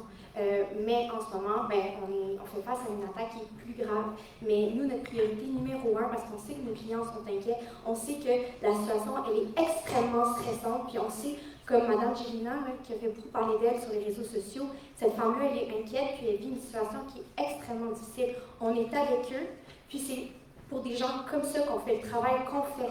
C'est super important que la sécurité de nos clients demeure notre priorité numéro 1. Ça l'a toujours été et ça va le rester. Je comprends, mais vous dites ça, mais d'un autre côté, vous avez suspendu vos services. Là. Comment pouvez-vous dire que vous assurez des services quand vous les avez suspendus? On n'a pas le choix de le faire en ce moment parce que, comme n'importe quel virus informatique, l'objectif, c'est de jamais faire sortir le virus du système. En ce moment, on a bloqué le système, puis c'est ça. Puis dans combien de temps que le service peut être rétabli? On n'a pas cette information pour le moment. On va faire un suivi qui est en temps réel, un suivi qui est transparent. Notre service à la clientèle, il est ouvert 24 heures sur 24, 7 jours sur 7, puis on est là pour répondre aux questions. Est-ce que vous êtes en mesure d'évaluer combien de vos clients ont été victimes de fuite de données? Là? En ce moment, si oui, est-ce que ça a été contrôlé? Là? En ce moment, c'est une information qu'on ne peut pas divulguer parce que nous-mêmes, on ne l'a pas. Ce qui est important, c'est qu'on a encouragé tous nos clients à aller s'inscrire avec TransUnion, qui va leur permettre de protéger leurs données personnelles. On leur a envoyé le lien par courriel, puis on les encourage également à ne répondre à aucune communication suspicieuse. Ben, écoutez, moi, le moyen que j'ai répondu m'étonne un peu. Là, ça me donne l'impression que vous en lavez les mains, là, vous envoyez ça chez TransUnion. Là. Si on se rappelle du cas de Desjardins, par exemple, c'est ce qui est arrivé. Là, et les gens se sont plaints pendant des mois de temps du mauvais service de TransUnion. Alors là, vous dites, c'est pas nous autres qui s'en occupent. Je demande à mes clients de faire le job. Le job que vous auriez dû faire, dans le fond, c'est à vous autres de protéger vos systèmes. Là, vous envoyez ça en disant, allez chez TransUnion, inscrivez-vous. Moi, je trouve que vous abandonnez vos clients. On ne relève pas le problème à TransUnion, mais comme n'importe quel problème, on a besoin d'aide. Puis on demande de l'aide à TransUnion, comme on demande de l'aide à la Sécurité du Québec en ce moment, avec qui on collabore. Est-ce que vous avez contacté directement les gens de TransUnion? Est-ce que vous avez dit, on veut un traitement privilégié pour nos clients? Oui, c'est ça. Les abonnements sont à nos frais. On a déjà payé ça avec TransUnion. La transaction a été faite. Okay. À part TransUnion, quelles sont les autres mesures que vous avez prises pour à aider vos clients? On a contacté le comité de l'accès à l'information, puis l'autorité des marchés financiers, qui sont deux instances gouvernementales qui nous appuient actuellement dans la gestion de cette crise-là. Donc, on n'est pas tout seul, on est bien épaulé, on est bien accompagné pour protéger la sécurité des données de nos clients. Je ne comprends pas pourquoi vous faites appel avec la Commission d'accès à l'information. Elle est réputée pour son inefficacité légendaire. Là. Je ne comprends pas ce qu'elle peut vous apporter. Non, ben, au contraire, elle nous fait un support qui est super important. Puis c'est important pour nous aussi d'avoir une transparence avec les autorités gouvernementales par rapport à ça. Nous, on est une compagnie d'assurance. On est la plus grande compagnie d'assurance au Québec. C'est important qu'on ait une gestion qui est transparente. Et ça passe par informer les entités gouvernementales par rapport à la situation dans laquelle on fait face. Vous avez appris l'attaque mercredi dernier, c'est ça? Exactement. Et depuis mercredi dernier, qu'est-ce que vous avez fait? Comme je l'ai dit, on a contacté les instances gouvernementales. On offre maintenant un abonnement avec TransUnion pour que nos clients puissent s'aider. Puis on continue à faire une communication qui est transparente. Vous parliez des contacts gouvernementaux. Est-ce que vous avez parlé au ministre responsable de la sécurité informatique? Oui. Monsieur, on a contacté M. Kerr. Oui. Puis on travaille avec lui en ce moment. Il se disait très inquiet de ce qui se passe chez vous. Là. Vous direz être en mesure de le rassurer? Évidemment, nous aussi on est inquiets. Puis on est inquiets parce que c'est une situation qui prend énormément d'ampleur. Mais on communique avec lui pour rétablir la situation. Êtes-vous en mesure de mesurer les dégâts que cela va occasionner là, à votre réputation, aux services que vous donnez à vos membres, etc.? Êtes-vous en mesure actuellement de les mesurer? La situation demeure assez préliminaire, mais comme je l'ai dit, on va assurer un suivi qui est transparent, on va communiquer tout ce qu'on sait, puis dès qu'on peut le dire, on va le dire. Dites-moi, étant donné que ce qu'on apprend là, dans les informations qui circulent de plus en plus sur les courriels, les bureaux d'enquête, etc., on apprend là, que, oui, il y a eu un passé, il y a eu un laisser-aller informatique chez vous. Là. Il y a des gens qui visiblement n'ont pas fait le job, là, ou qui l'ont mal fait. Là. Alors, est-ce que vous allez prendre des mesures contre ces gens-là qui ont démontré une incompétence et qui mettent vos assurés en difficulté? Là? Écoutez, la sécurité au sein de notre entreprise, comme je l'ai dit, ça a été une priorité dans le passé et ça le demeure. On a un code de conduite qui est donné à nos employés, puis ça impose des règles qui sont très, très sévères à nos employés. Puis lorsque ces règles-là ne sont pas respectées, on rencontre les employés et on les congédie. Est-ce qu'il y a eu des congédiements? Vous parlez de congédiements, est-ce qu'il y a eu effectivement des congédiements? Pas encore. Ça reste préliminaire, puis potentiellement, ça pourrait être quelque chose qui va être fait. Mais comme je l'ai dit, dans le cas qu'elle est préliminaire, on va prendre les mesures nécessaires lorsqu'elles vont s'imposer. Dites-moi, écoutez, vous êtes une des plus grosses compagnies au Québec d'assurance, vous avez beaucoup de membres. C'est quoi le danger réputationnel? Comment la réputation de la compagnie va être affectée par ce problème-là, qui est très sérieux? Oui, c'est des attaques sur nos systèmes informatiques, on va en voir de plus en plus. Ça ne va pas juste nous toucher, nous. Ce genre de situation-là, ça peut juste nous permettre d'être plus proactifs, puis être à l'avant-garde, puis de s'outiller de meilleurs outils de sécurité pour être fort. Puis je pense que dans quelques années, on pourra dire qu'on va être une des bonnes entreprises positionnées sur le marché en matière de sécurité et en matière de protection. Vous parlez dans quelques années, là, mais vos clients actuellement là, qui payent des primes d'assurance très élevées, là, qui s'attendent à un service, là, vous leur dites on va être bon dans quelques années. Là. Oui. Ils veulent que vous soyez bon aujourd'hui. S'ils ont des réclamations, s'ils veulent toucher un chèque, c'est tout de suite. Là. Oui. Là, vous leur dites on va être bon après plusieurs attaques. Moi, je trouve que ce n'est pas rassurant. Moi, je pense que j'irais investir ailleurs que chez vous. Je comprends. Nous, on a notre service à la clientèle, puis je comprends que les inquiétudes de nos clients, c'est une situation qui demeure très inhabituelle. Mais nous, on peut juste apprendre de ça, puis on peut juste renforcer nos systèmes informatiques. C'est un peu comme la COVID-19. Ça nous a tous affectés d'une manière ou d'une autre, puis ça nous a juste permis de trouver des vaccins et de trouver des meilleures solutions pour assurer une sécurité sanitaire au sein de la population. Vous êtes en train de dire que ça va prendre 2 ans pour sortir de ce... Je ne le souhaite pas, mais ça demeure préliminaire, puis on va être actif, puis on va toujours mettre la sécurité de nos clients de l'avant, puis en premier. Allez-vous vous remettre de ce scandale-là? Je pense que oui. Puis, je veux dire, c'est comme n'importe quel scandale ou n'importe quelle crise. On est capable d'y faire face.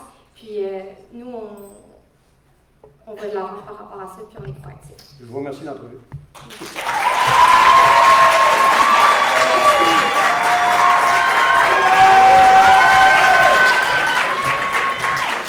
Merci beaucoup pour cette proposition. Alors, on va passer aux commentaires des juges. Ah, OK. Technicalité.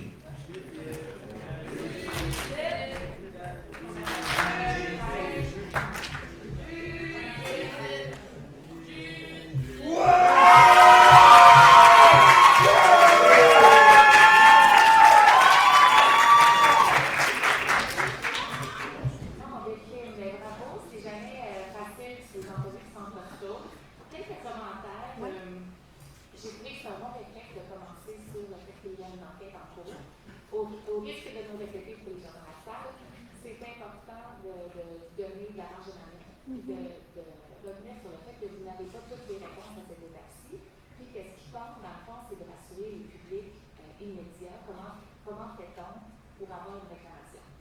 Ce qui m'étonne ou ce qui est un peu incohérent dans le message, si on est dans cette étape d'enquête, c'est donc un peu spectaculaire que vous soyez déjà à offrir des mesures de protection avec TransUnion, parce que vous avez visiblement aucune conclusion d'enquête à ce stade-ci qui vous permettrait de confirmer ou non que les gens qui ont été leurs données sensibles ont été compromises. Là-dessus, je trouve que vous allez très très vite et vous vous engagez vite sur une protection, peut-être même pas évidente, peut-être que vous allez bien trouver dans votre enquête. C'est vrai que les entreprises sont continuellement hameçonnées, il y a des tentatives d'hameçonnage, mais dans la façon à l'exprimer, vous avez dit, on est souvent victime de cyberattaques chez nous. Là, j'ai senti que le plancher s'ouvrait un peu sous vos pieds, versus comme n'importe quelle entreprise, les tentatives d'hameçonnage, on sait que c'est un fléau qui nous guette, il faut être excessivement vigilant. On a une forte culture de sécurité chez nous. J'ai mis la métaphore, notre objectif, c'est d'éliminer ça, de continuer de toujours affiner nos protocoles et nos processus. Ça, c'est très bien, mais faites attention, il ne faut pas qu'on donne l'impression que c'est, mettons, votre 38e dans la semaine, puis celle-là, c'est un peu plus préoccupant. Autre point, au-delà de, tu sais, l'objectif de cette entrevue-là, c'est de tout mettre à balle en jeu. Je pense que c'est bien d'aller vous envoyer des messages, puis vous vous sentez dans une entrevue, plus ça se met à chauffer, plus c'est difficile de demeurer sur son terrain, puis on se met à répondre beaucoup aux questions journalistiques. C'est important de dire, moi je suis en mission commandée, je suis dans le kick-off de ma crise, j'ai 2-3 affaires à dire, voici ce que je fais comme organisation, voici ce que mes membres peuvent faire, puis pour le reste, on fera le point ultérieurement, mais faites attention de ne pas promettre que vous allez revenir sur des éléments. La rançon, bon réflexe de dire, écoutez, ça fait partie des discussions qu'on a avec la Sûreté du Québec, mais tout de suite après, vous avez dit, on va vous revenir plus tard avec ces détails-là. Moi, je me disais, ben non, on n'a pas besoin. Ça fait partie de vos discussions de cellules de crise. Vous n'avez pas besoin de vous engager à divulguer quoi que ce soit, mais vous pouvez vous engager à communiquer de manière transparente sur l'évolution de la situation, juste pour créer ce rythme, ce tempo que vous allez avoir besoin, puis garder le contrôle du tempo. Puis un dernier point, parce qu'on oublie souvent qu'une entrevue, oui, elle porte sur la cyberattaque, mais elle peut avoir des effets multiplicateurs. Quand on a ouvert la porte sur est-ce qu'il va y avoir des têtes qui vont rouler, est-ce qu'il va y avoir des coupables, comme n'importe quelle organisation, probablement que Absolue Assurance a des défis d'attraction de talent. Mais on a appris dans cette entrevue-là que chez vous, quand tu ne suis pas le protocole de sécurité, tu es congédié. Je me disais, quelqu'un qui est en train de se dire, je suis pratiqué chez Absolue, peut-être je me dirais, wow, on l'a un peu rough. Il ne faut pas sous-estimer la puissance de nos mots, puis les effets un peu collatéraux, mais de rester vraiment sur son terrain, puis de travailler avec 2-3 messages maximum. Mais moi, je n'ai pas senti, malgré la difficulté et le défi qu'on a de travailler avec un journaliste qui est persistant, pas senti que vous perdiez le contrôle, que vous avez gardé votre assurance et votre aplomb. Ça, c'est très, très important. Merci beaucoup pour ça. Merci.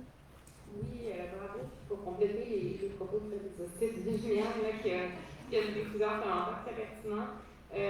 Effectivement, je rebondis sur la question des employés et de la sécurité qui est appliquée jusqu'au congédiement. Dans les gestions de crise, il faut faire attention à la façon où on positionne nos employés dans l'histoire. C'est plus important de saluer le travail qui est fait que de leur laisser sous-entendre dans une entrevue médiatique qui seront potentiellement congédiés. Donc, faire attention aux mots utilisés dans ces situations-là. Sinon, à quelques reprises, on a senti que vous essayez de faire de la pédagogie sur c'est quoi un virus, puis comment ça affecte une entreprise. Peut-être qu'on n'est pas rendu là dans cette étape-là. On est vraiment là pour dire ce qu'on fait à l'heure actuelle, puis de comparer ça au virus, puis à la COVID, ça peut être maladroit, puis ça peut être très mal repris par un journaliste directement à l'égard du porte-parole, donc simplement être prudent. Puis sinon, et ça, j'ai appris meilleur, mais donner de l'existence aux propos négatifs que le journaliste a dans sa bouche. Là, donc, alors, vous êtes victime d'attaques à répétition? Oui, absolument. Ça peut faire des grands titres de journaux. Là. La première ligne que j'ai notée, c'est ce que Julien disait. On est souvent victime de cyberattaques. Ben, ce sera le titre le lendemain matin dans le journal. Donc, faire attention aux mots qui sont dans ta bouche à toi. S'ils sont dans la bouche du journaliste, c'est moins grave parce qu'il ne pourra pas les reprendre. Mais s'ils sont de la tienne, il va les reprendre. Mais bravo, un bel avion. Tu as maintenu le ton tout dans l'entrevue. Merci. Je suis d'accord avec tous les commentaires. Je dirais juste, je n'ai pas entendu tout ce qu'on fait pour les clients, parce que oui, la TransUnion, mais là, les gens qui ont en ce moment besoin de leur réclamation, comment ils peuvent obtenir de l'aide pour la réclamation avant de passer au feu. Donc, ça, peut-être que pour moi, ça manque un petit peu plus comment on peut aider nos clients. Et puis, sinon, c'est bon réflexe de te ramener souvent à la situation préliminaire, de revenir. Ça, c'est super quand on est dans le piège de tout dire ce qu'on ne sait pas.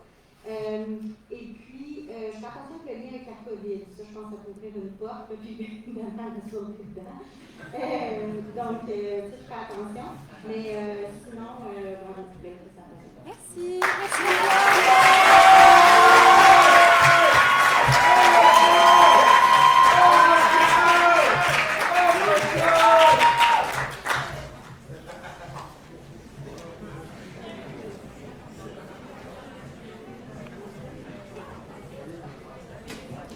Alors, on va avoir un petit temps mort de 2 minutes. On va vous mettre une petite chanson, juste pour tout le monde, pour avoir bien du fun.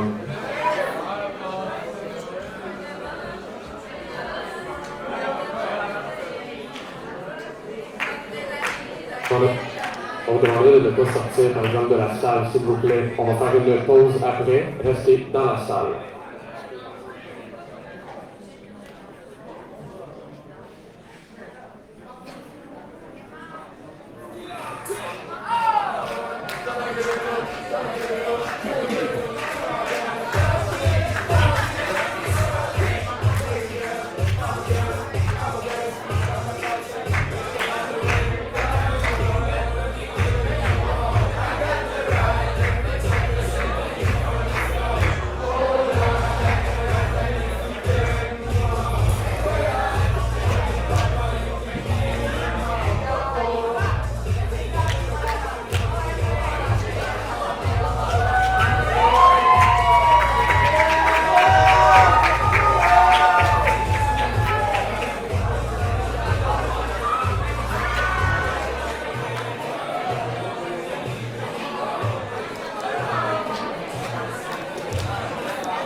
Attends, Sam. Cinquième? IBM, on vient de le faire. Donc là, on est à Ottawa, c'est ça.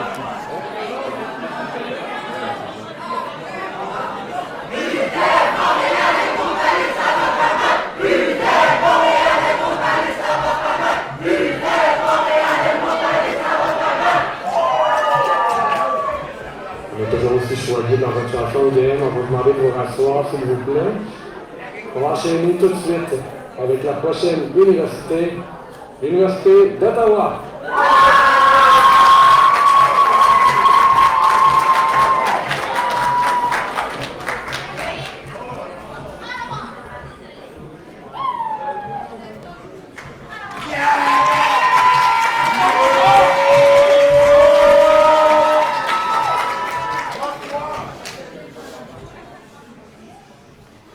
Oui, bonjour, vous êtes monsieur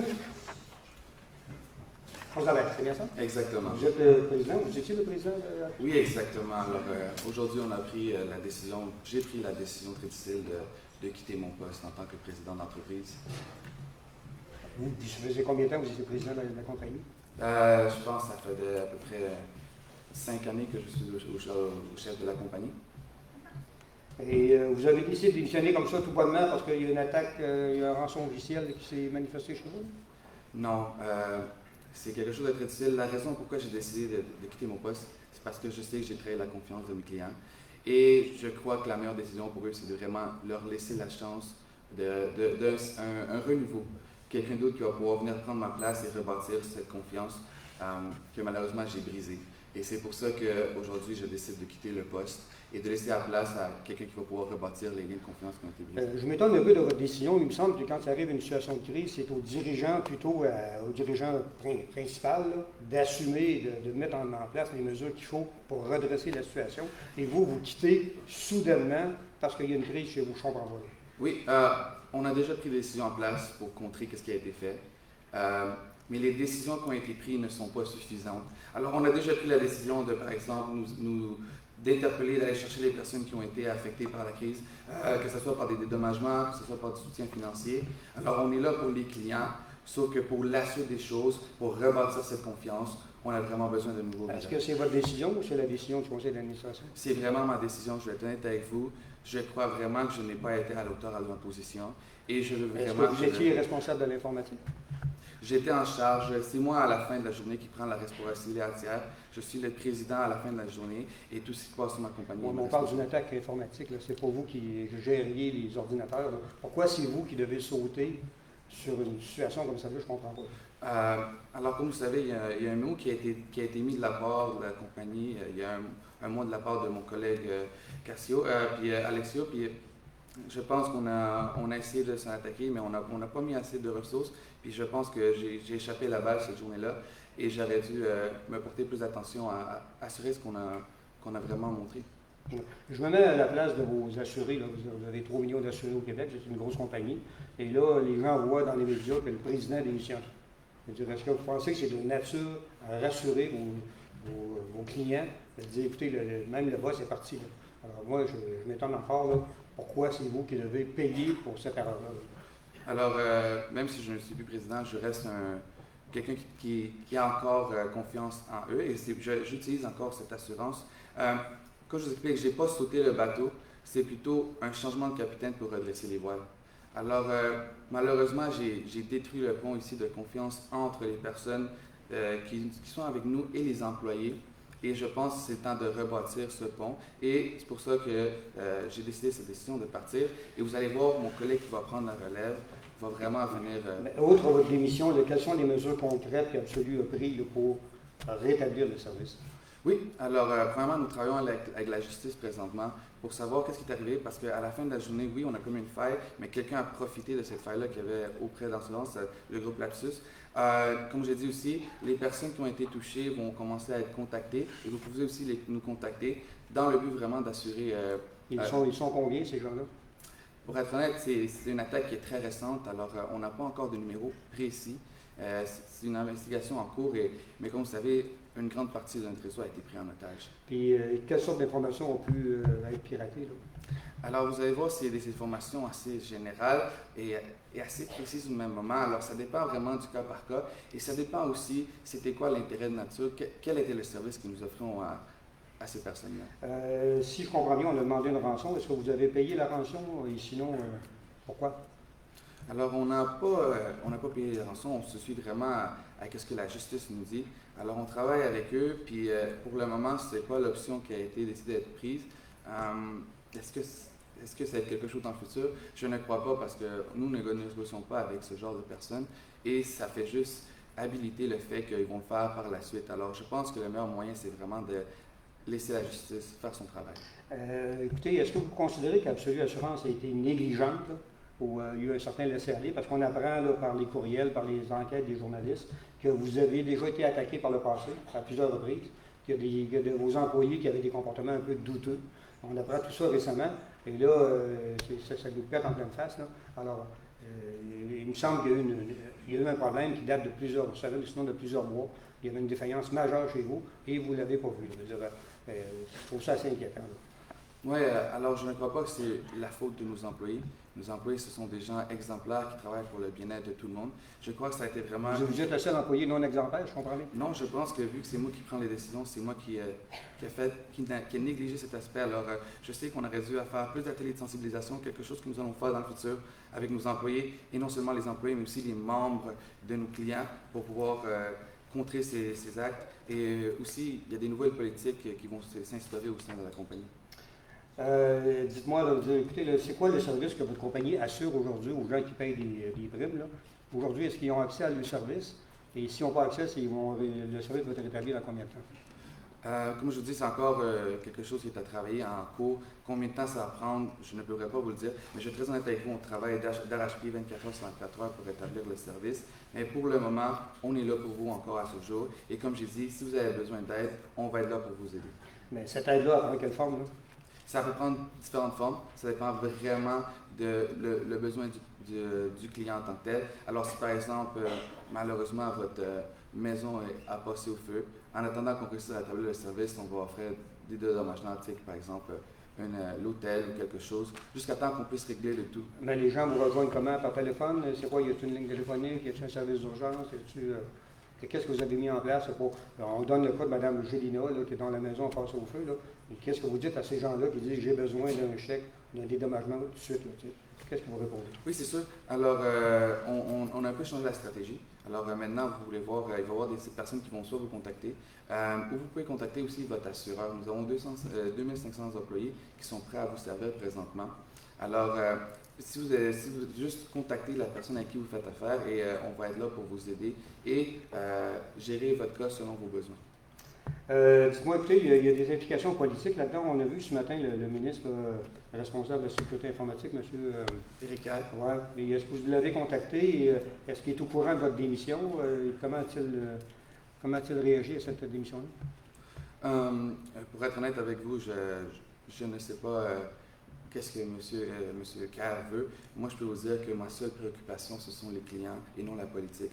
Je ne suis pas ici pour me préoccuper de ce que ces personnes-là font. Je veux juste dire qu'à la fin de la journée, les clients sont ceux qui m'importent le plus, mes employés, mes anciens employés, le futur de la compagnie. Alors, je ne pourrais pas vous le dire. Concrètement, est-ce que vous travaillez encore demain matin ou si vous avez vidé votre bureau? Alors, c'est sûr qu'il y a la transition qui s'est faite, mais je vais quitter mon poste très bientôt. Je ne veux pas sauter le navire et laisser tout par terre. Alors, dès que les mesures qu'on a mises en place vont être prêtes, je vais laisser la place à une autre personne pour rebâtir la confiance qu'on a besoin. Qui est cette personne qui vous remplace, qui serait meilleure que vous? Là? Alors, on n'a pas encore de nom concret. C'est sûr qu'on a des personnes en tête, des personnes qui ont vraiment plus d'expérience dans la sécurité et aussi des personnes qui ont une bonne relation avec le public. Alors, est-ce qu'il y a des noms déjà en tête? Je ne pourrais pas vous le dire, mais c'est sûr que on veut rebâtir quelque chose ici. Est-ce que vous considérez que vous quittez en raison d'un scandale épouvantable? Je crois que je quitte en ce moment par mes erreurs et parce que j'ai failli à la confiance de mes clients et de mes employés.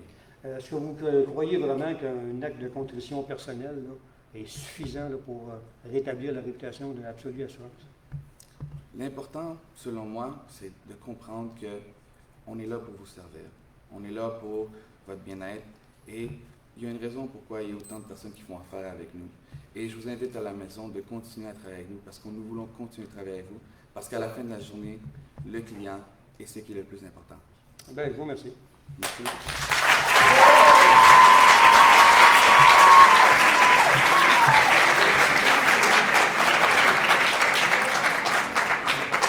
Merci beaucoup. Les juges, c'est à vous.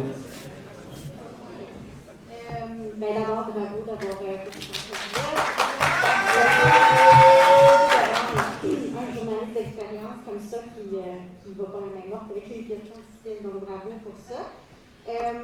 Moi, je dirais, j'ai de la misère avec la stratégie que vous avez choisie. C'est surtout là, je pense que mes commentaires vont aller.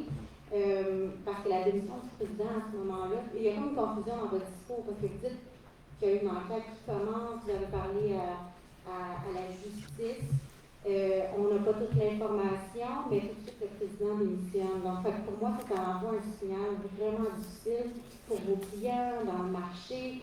Vos clients vont tout de suite appeler leur compétiteur qui vont leur changer de compétition. Si le président pense que c'est trop grave qu'il démissionne à ce stade-là, ça abîme vraiment la confiance de votre entreprise. C'est sûr que je pense que ça, c'est pas la stratégie que j'aurais prise. C'est trop tôt. Peut-être après qu'il y aurait une enquête, si on défaut ou qu'il y a un manquement, peut-être ça mènera là, mais je pense que vous n'êtes pas rendu là.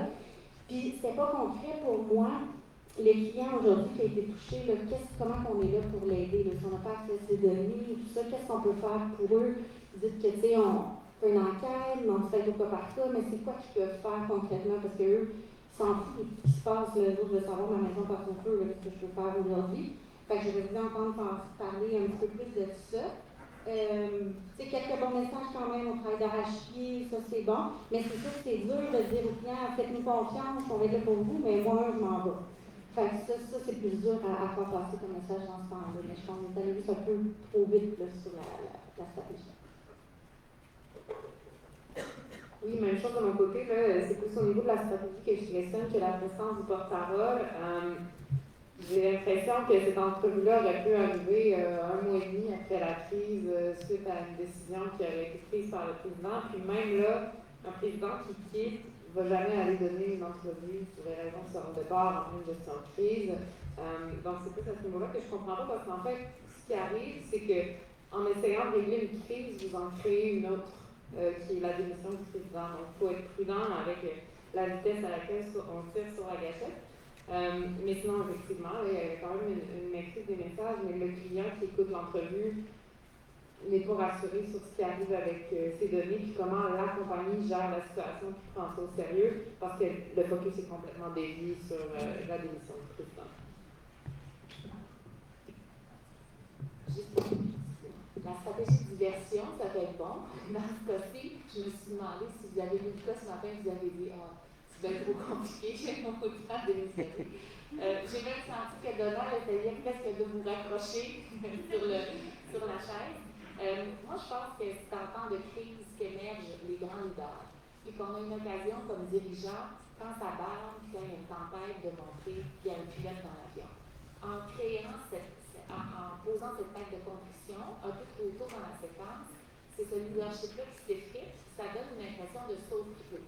Moi, si je suis client, je ne sais pas qu'est-ce qui va m'arriver, je n'ai pas de réponse. En plus, vous m'annoncez presque qu'il y a un processus de recrutement qui est en cours parce que vous n'avez pas de relève, donc il n'y aura pas de pilote dans l'avion pendant un certain temps. Et quelle est ma raison, moi, comme membre, de rester membre d'une compagnie où même le président a quitté? Ça a beaucoup d'impact, ce choix-là, versus faire les choses dans l'ordre, puis si à l'issue de l'enquête, on découvre qu'il y a eu des manques très flagrants, vous pourrez le faire, puis comme le disait Lauriane, normalement, vous ne viendrez pas faire votre propre entrevue de sortie en direct à la télé. Donc, c'est un choix de stratégie qui est somme toute différent. Vous avez essayé quelque chose on est ici aussi pour essayer des choses, être dans un laboratoire, puis tester des avenues. Mais je pense qu'il faut qu'on voit que dans cette stratégie-là, il y a un impact qui est grand sur le membre qui, lui, a besoin de réponse, puis qui se retrouve presque dans une situation pire, parce qu'il ne sait pas si ses données sont compromises, puis il n'y a plus personne pour lui dire qu'est-ce qui se passe dans son organisation. Fait il y a une difficulté qui est là. Sinon, juste un commentaire sur les autorités gouvernementales, sur les propos d'Éric Kerr. Vous avez eu, puis peut-être qu'il vous a pris un peu de cours, le journaliste sur sa question, mais vous avez répondu, moi je ne m'occupe pas de ce qu'il dit, je ne sais pas comment vous l'avez dit, mais ça ne m'intéresse pas ce qu'il dit, ou je ne travaille pas en fonction de ce qu'il dit. Pourtant, ce sont nos élus, ce sont les leaders, ce sont les gens qui nous gouvernent, avec qui il faut avoir une collaboration. Donc, moi, je préfère de loin un message du type collaboratif. On travaille en collaboration avec les autorités, évidemment. M. Kerr et nous sommes en contact pour suivre l'évolution de la situation, etc. Et donc, moi, je n'ai pas de problème à ce que vous décidiez de démissionner, mais démissionnez juste pas trop vite. Merci.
Alors, sans plus attendre, on enchaîne avec l'Université Laval.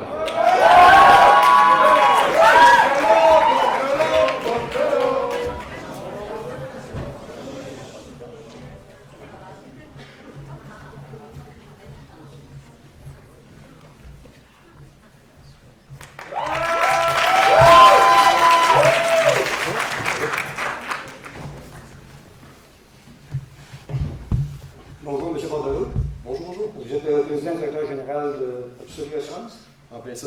Vous avez vécu cette semaine une situation assez particulière, une attaque informatique sérieuse? Oui, très sérieuse, effectivement. Qu'est-ce que vous avez fait? Vous l'avez appris quand et qu'est-ce que vous avez fait depuis ce temps-là? Nous l'avons appris le mercredi. On a vu des dossiers en fait, qui étaient encryptés, ce qui n'est pas tout à fait normal là, dans nos systèmes. Et tout ça, quand on l'a su, en fait, là, on a mis une équipe sur le cas pour régler tout ça. Et là, maintenant, nous sommes en train encore là, de travailler là-dessus, mais nous avons là, bien sûr le département avec la sécurité du Québec et bien sûr le département des technologies qui travaillent là-dessus. Mais quel est l'impact pour vous assurer, là, où vous dites qu'il y a eu des données encryptées? Qu'est-ce qui a fuité? C'est-tu des données personnelles? Il y en a combien? Qui sont les victimes? Qui sont... Bien, pour l'instant, en fait, on n'a aucune fuite. Il n'y a pas de fuite de données. Il n'y a pas personne là, qui est en danger d'avoir une fuite de données. Pour l'instant, tout ce qu'on a, c'est un blocage complet de nos données. Enfin, on n'est pas capable d'avoir accès à nos... on n'est pas capable d'avoir accès, en fait, à tout ce qui est nos dossiers personnels, autant de nos clients du privé et du public. Mais ça veut dire quoi pour vos clients, justement, ceux qui ont des réclamations? Est-ce qu'ils peuvent faire traiter leur dossier? Y a-t-il un délai? Oui, en fait, là, on a ouvert un nouvel onglet sur notre site Internet. Donc, vous pouvez aller au assuranceabsolue.com, cybersécurité, ou encore nous appeler au 1-800-888-8888. Et nous allons répondre à toutes vos questions et bien sûr, nous vous aider dans votre réclamation le temps que nos systèmes reviennent en ligne. Ce qu'on a vu, c'est que c'est un rançon officiel, c'est-à-dire qu'il y a des gens qui demandaient une rançon. Est-ce que vous avez payé? Sinon, pourquoi? Alors, pour l'instant, en fait, là, bien sûr, je ne me prononcerai pas là-dessus. C'est quand même quelque chose d'assez délicat. Nous allons laisser là, la Sûreté du Québec faire leur travail de ce côté-là. Est-ce que vous êtes assuré en cas d'attaque? Oui, bien sûr, nous sommes assurés. Dites-moi, quelles sont les mesures concrètes? Vous parlez que vous avez fait un comité permanent de cybersécurité. Je comprends que bon, ça s'impose, là, mais qu'est-ce que vous avez fait au-delà du comité permanent? Bien, premièrement, quand même, ce comité permanent-là va venir assurer une veille, en fait, de tout ce qui est la cybersécurité dans notre entreprise, 24 heures sur 7, 7 jours sur 7. Ça se faisait pas auparavant, ça? En fait, oui, ça se faisait, mais là, on va vraiment aller chercher des experts avec justement... Et vos gens, ce n'est pas des experts? Bien, c'est des experts en technologie, là, on a vraiment des experts en cybersécurité. Vous pensez que c'est la même chose, non? Non, pas tout à fait. Il y a vraiment des experts en cybersécurité. Bon, vous n'aviez pas ça dans votre personnel auparavant? On en avait, mais on veut vraiment une équipe complète à temps plein pour justement s'assurer de ça. On a quand même 3 millions de personnes qui font affaire avec nous. On veut s'assurer de toujours donner le meilleur service possible. Écoutez, on a appris récemment qu'il y a eu des failles dans votre sécurité. Il y a eu des attaques précédemment à répétition, si j'ai bien compris. Là. Il y a eu des attaques, il y a eu des employés qui avaient des comportements un peu douteux. Là. Et malgré tout ça, là, vous avez un problème beaucoup plus sérieux. Est-ce que vous avez été négligent dans la protection de vos données? Il n'y a pas une négligence. En fait, c'est la première fois qu'on a une attaque de la sorte qui va attaquer les données de nos clients. On a eu des attaques qui se sont faites surtout à l'interne, donc tout ce qui était communication interne, tout ce qui était le système de paye, mais jamais autant d'une attaque de la sorte. Donc c'est vraiment la première fois, c'est pour ça qu'on a mis une équipe là, sur pied pour ne plus jamais que ça se reproduise. J'imagine que vous avez porté plainte à la Sûreté du Québec. Bien sûr, il y a une enquête en cours là, présentement avec la Sûreté du Québec. Et est-ce que vous avez mis en place d'autres moyens, je sais pas, une ligne téléphonique ou une façon là, pour vos clients de vous rejoindre puis d'être indemnisés? J'essaie de voir là, par quelle porte ils peuvent rentrer chez vous. Là. Oui, en ce moment, là, vous pouvez appeler là, au 1-800-888-8888 et ou sinon aller sur notre onglet là, cybersécurité sur notre site Internet et vous allez avoir une assistance là, directe avec une personne de notre équipe. Votre comité permanent, c'est quoi son mandat et c'est quoi son deadline? Dans combien de temps devrait-il rendre le rapport? Bien, le plus rapidement possible, premièrement. Présentement, c'est vraiment de reprendre le contrôle de ce qui s'est passé, s'assurer que ça soit produit. Vous dites que vous avez perdu le contrôle? Bien, on n'a pas perdu le contrôle, mais bien sûr, quand il y a quelque chose qui se passe de la sorte, c'est quand même fait attaquer. Ce n'est pas rien. Mais bien sûr, on ne veut plus jamais que ça arrive et là, pour l'instant, tous nos efforts sont là pour que ça n'arrive plus jamais. Il y a une enquête, j'imagine qu'il y a une enquête interne aussi. Est-ce que, le cas échéant, vous allez, il y a des gens qui vont risquer leur job là-dessus, ou y a-t-il des gens qui vont être pointés du doigt pour incompétence? Parce que, écoutez, c'est pas quand même pas rien. Là, vous dire, vous êtes attaqué puis vous êtes vulnérable. Alors, il y a sûrement des manquements en cours de route. Mais là, présentement, on ne veut pas de mise à pied du tout. Ce qu'on veut, c'est s'assurer, en fait, c'est d'assurer un suivi complet avec nos équipes du département de technologie de l'information de notre compagnie. Ensuite, on veut rentrer aussi là, des firmes, par exemple, comme KPMG, qui va venir nous aider à trouver les bonnes manières de faire en cybersécurité. Et tout ça, là, on ne veut pas mettre à pied personne. Ben, écoutez, votre position m'étonne un peu quand même, parce que vous dites que vous allez mettre en place des experts, puis vous êtes quand même une des plus grosses compagnies au Québec. Vous avez 2500 employés et 3 millions d'abonnés. Je m'étonne un peu de voir que vous étiez si mal préparé à faire face à, c'est rendu courant, là, les cyberattaques. Là. Comment ça se fait, de façon générale, si mal préparé à une attaque de ce type? Mais comme je vous ai dit, en fait, là, on a toujours été capable de les contrer. Présentement, c'est la première fois qu'on a une attaque de la sorte.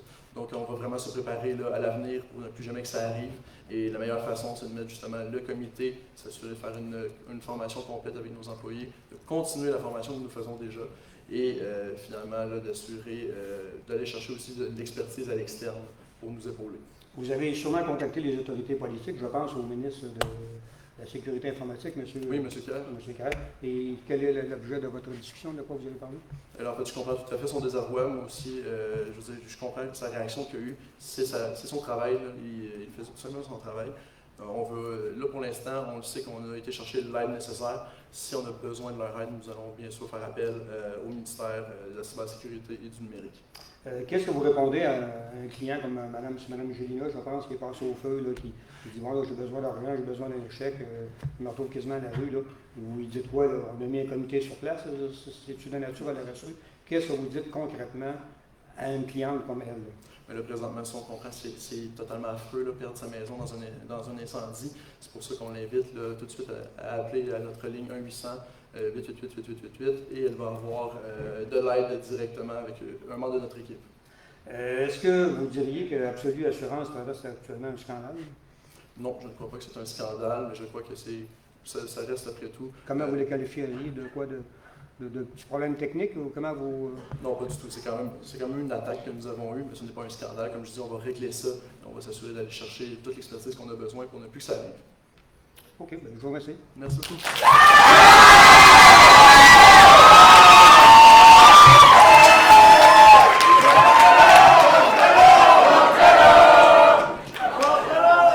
Merci beaucoup, l'Université Laval. On va passer aux commentaires des juges.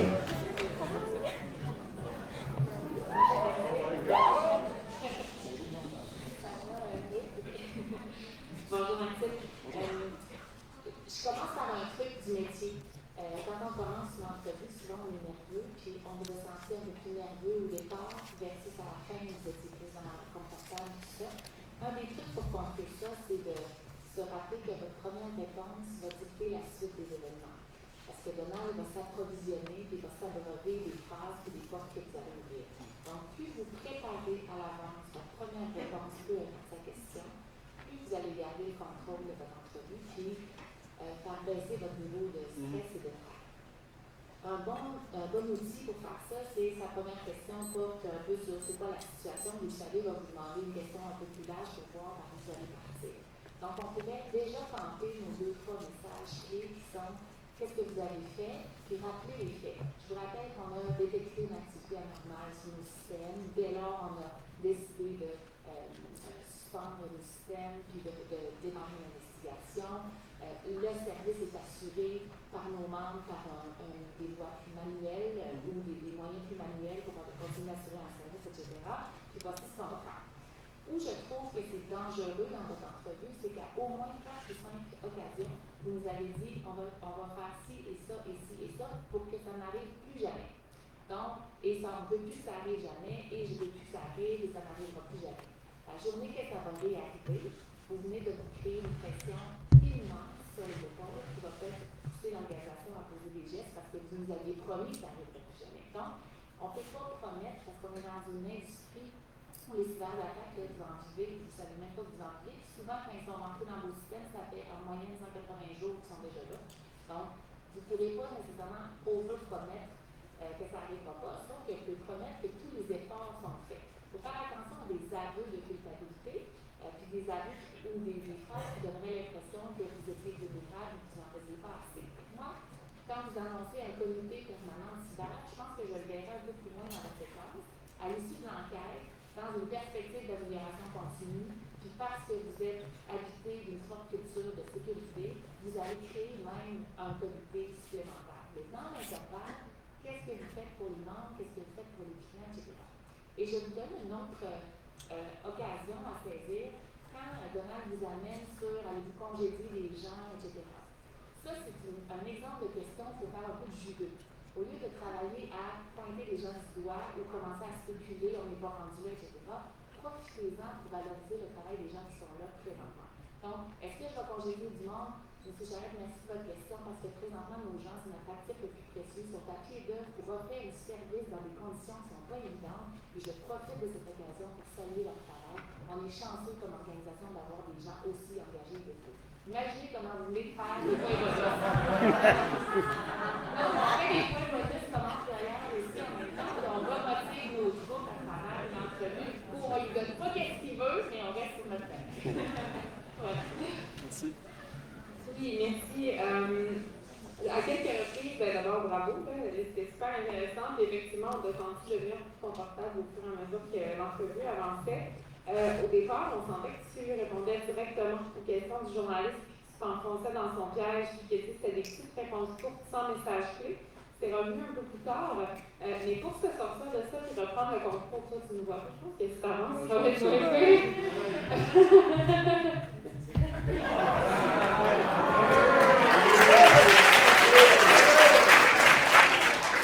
pour reprendre le contrôle de l'entrevue, c'est facile de s'en sortir juste en utilisant des bouts de phrases comme je comprends votre question, mais la priorité pour le moment, notre focus est là-dessus. Tous les efforts à l'heure actuelle sont déployés sur je m'en fous de ta question, moi ce que j'ai à dire, c'est ça. Donc des petites phrases de transition comme ça, c'est comme d'en chercher, des fois ça nous sauve quand on se rend compte que oh mon Dieu, j'ai parti mon entrevue sur une forme glissante.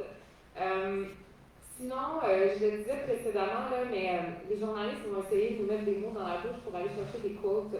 Puis j'ai cité quelques excellentes quotes que tu as nommées. Il n'y a pas eu de négligence, on n'a pas perdu le contrôle, sinon on ne veut pas faire de mise à pied, je ne crois pas que c'est un scandale. Ça, c'est le grand titre du journal demain matin, vous allez avoir une seconde crise à gérer. Donc, faire attention de laisser les mots dans sa bouche à lui parce que il ne peut pas les reprendre dans un article s'il sort de la tienne. Donc, juste rephraser ça différemment. Mais sinon, bravo pour la performance. J'ai essayé de ne pas répéter ce que mes collègues ont dit. De performance, j'aurais aimé ça aussi plus avoir le client. On est dans le comité de la sécurité, mais vous avez 3 millions de clients au Québec. Là, ils disent moi, mes informations sont compromises, spécialiste si ma maison passe au feu, si demain matin. Moi, j'attendais le paiement là, pour ma réclamation, puis je rentre aujourd'hui, je vais aussi l'avoir. Fait que ça, pour moi, ça aurait été peut-être plus au cœur de la sécurité, à revenir après, puis c'est plein de choses à prendre, mais vous allez pouvoir le faire après. Puis je voudrais peut-être juste faire attention aussi quand je dis les attaques qu'on a eues à l'interne, vous avez comme un peu diminué l'importance des attaques à l'interne avant. Celle-là est importante, mais celle avant, le système de paie, c'est pas important, c'est le temps. Fait que ça, j'essaierais de faire attention avec vos employés, si c'est important, c'est toute attaque du genre dans le même niveau d'importance. Mais bravo, c'est tout ça.